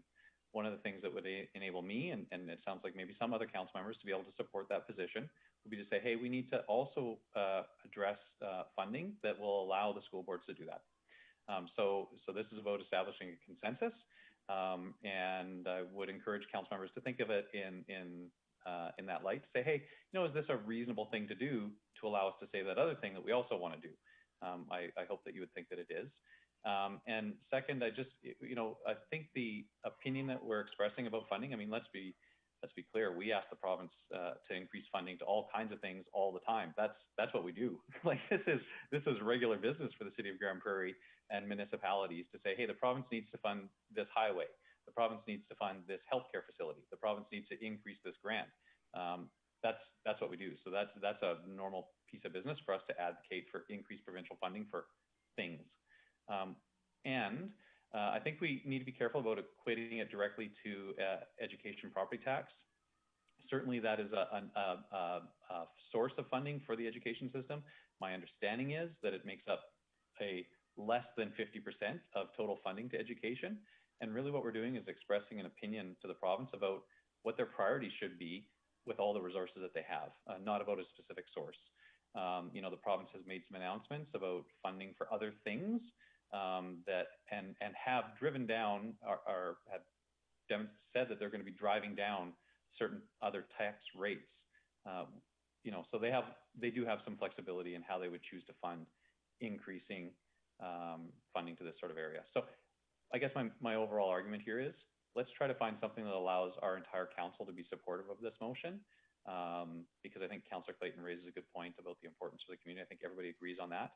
I would like to be able to agree with the motion that says, hey, to do this properly and to get back to school sooner, we can already foresee that our school districts will need increased funding to be able to do that, and saying so to the province. So I would encourage council members to support the amendment. Great. Well, let's call the vote on the amendment. So all in favor of the amendment to add increased funding into the motion? And then all opposed? So if I'm counting right, that carries 3-1. So then we've got the motion as amended to vote on, and so speak to the motion as amended. Councillor Clayton. Thanks, Chair Bressy. I'll leave it for further debate at council. I encourage the committee to have this motion go forward to council. I think that there is potentially necessary increased funding. I will look to modify the motion slightly at council, because I don't want the biggest part of this letter to be that the school boards need more money. I want the biggest part of this letter is that our kids need to get back to school safely. So I'll look forward to further discussion of this at council. But I encourage the committee to support this motion. Great. Thank you. Yeah, and I've got similar things to you in terms of when it comes to council. I'm very open to considering any amendments that might get made there. If this motion as is comes to council, I'm likely to support it, but I'm still thinking about what's our role in this. And so I don't know where I'll land when it goes to council, but I wholeheartedly believe that this should be a whole council discussion and that this motion should pass committee so that we can have that further discussion where all of our colleagues can vote. Any other conversation? In that case, I'll call the vote to question. All in favor? And that motion carries unanimously. Great. Moving on to our outstanding items list, Director Glavin. Thank you, Chair Bressy. No changes to the list. Everything is on track as it is currently indicated. Awesome. Could I get a motion to accept the outstanding items list? Councillor Clayton. I'd move that committee adopt the outstanding items list as presented. Calling that question, all in favor? And that motion carries. And with that, I will, Councillor Thiessen, I just want to make sure that you're trying to get your hands up to make the motion, not because you had a question on the outstanding items list. I just realized that Oh, yeah. No, I was making it to just pass it along. Great. Awesome. Well, in that case, I will call this meeting adjourned and hand it over to Councillor Plot for Protective and Social Services Committee. Thanks, Councillor Bresley. So we'll start the Protective Social Services Committee agenda. On this committee is myself, Councillor O'Toole, Councillor Thiessen, and Mayor Gibbon. So we'll start off with our Director's Service Rural update with Director Renewal, please. Hey, thank you. Good morning. I'll start with Community Social Development. In Community Social Development, they advise that the Community Advisory Board on Housing and Homelessness is presently recruiting for new members. So anybody in the community that's interested in learning a little bit more about that, I suggest you reach out to CSD for maybe a little bit more information and direction. I'm advised that our home support team has returned and is supporting approximately 100 clients at the moment with their with their housing needs as far as assisting them in staying in the places that they're living right now. And the Opioid Task Force Subcommittee will be working on additional videos on opioid awareness. They're using unspent funds from Alberta Health Services and a grant from the Rotary Clubs in order to accomplish this. Within enforcement services, officers have been present in part of many school grad events through the month of June. And the front counter staff have returned to City on 99 and are offering services there after a fairly lengthy work at home. Online animal licensing has been a great success. I guess this past Friday, they managed 90 online licenses in a single day. So, really good news there. In GPrep, pleased to announce that we have successfully recruited a new emergency management coordinator, which is a new role within GPrep. It essentially doubles our operational capacity of the permanent positions that are there. So instead of one, there's now 2 permanent resources back within GPrep. But in a future meeting, I'll introduce the successful candidate. I believe he starts today. It looks like within the fire department is transitioning to what they call a targeted solutions training platform. The system has been operational since March of this year and has tracked over 5,000 training objectives and 4,400 hours of on-duty training completed to date. So it's essentially a significant online repository of industry-specific training for the fire service, which allows us to meet training objectives without having to physically send a body to another location or to bring in additional instructors to do that. So it's a more cost-effective and flexible platform. Additionally, it looks like the fire department is concluding their birthday drive-by program that was launched as part of COVID. And additionally, a virtual tour of the fire hall has been developed as a way to ensure that school groups and other entities still have an opportunity to see within the fire hall without physically visiting at this time. And the RCMP advised that they're continuing with their summer scheduling and proactively planning for potential COVID implications throughout the coming months. So although they are returning to kind of their regular operations, I certainly from my own perspective believe their visibility has been pretty good, actually probably more robust than I've seen it in quite some time. So it is good to see those officers out and about and patrolling the community. So that's the director update. Thanks, Director Manuel. Any questions for Director Manuel? All right, I'm not seeing any hands up, so thank you for that. We don't have any other business today, so we'll ask you just to go through the outstanding items as well. Okay, certainly. So the vehicle for hire bylaw remains on track with the September date, I believe that's there. And I just want to revise the date on the traffic enforcement efficiency following an in-camera. We had some additional work to do, and we're looking to bring that back after the council break on August 18th. Okay. Any questions around the outstanding item list, or would anybody like to entertain a motion for that? Mayor Gibbon?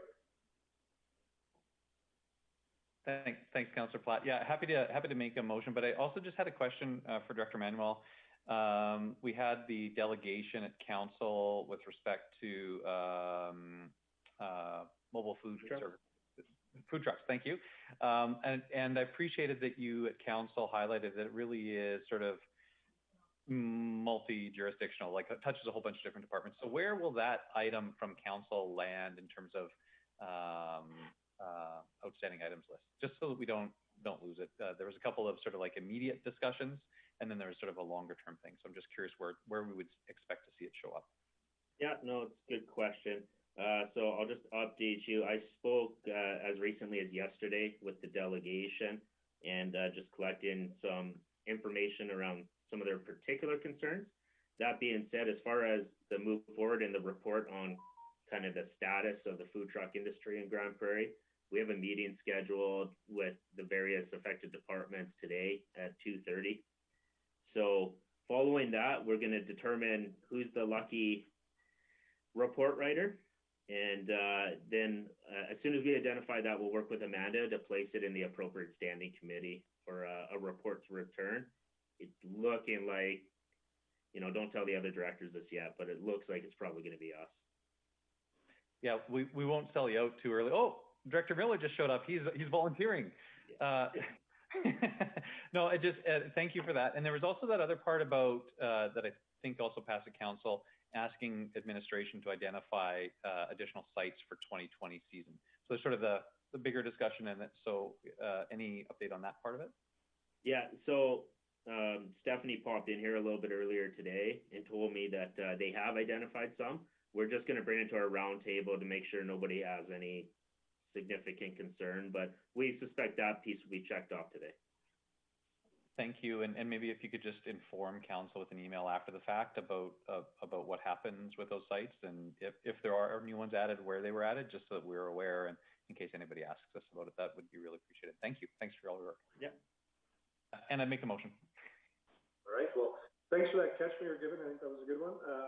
And for clarification, so we have a motion to accept the outside of item list from Mayor Given.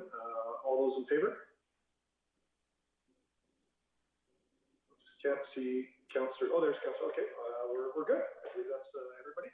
That passes unanimously, and with that, we're concluded with our Protective Social Services Committee. Thanks, everybody. Thanks, everyone. Great seeing you. Take care. Au revoir.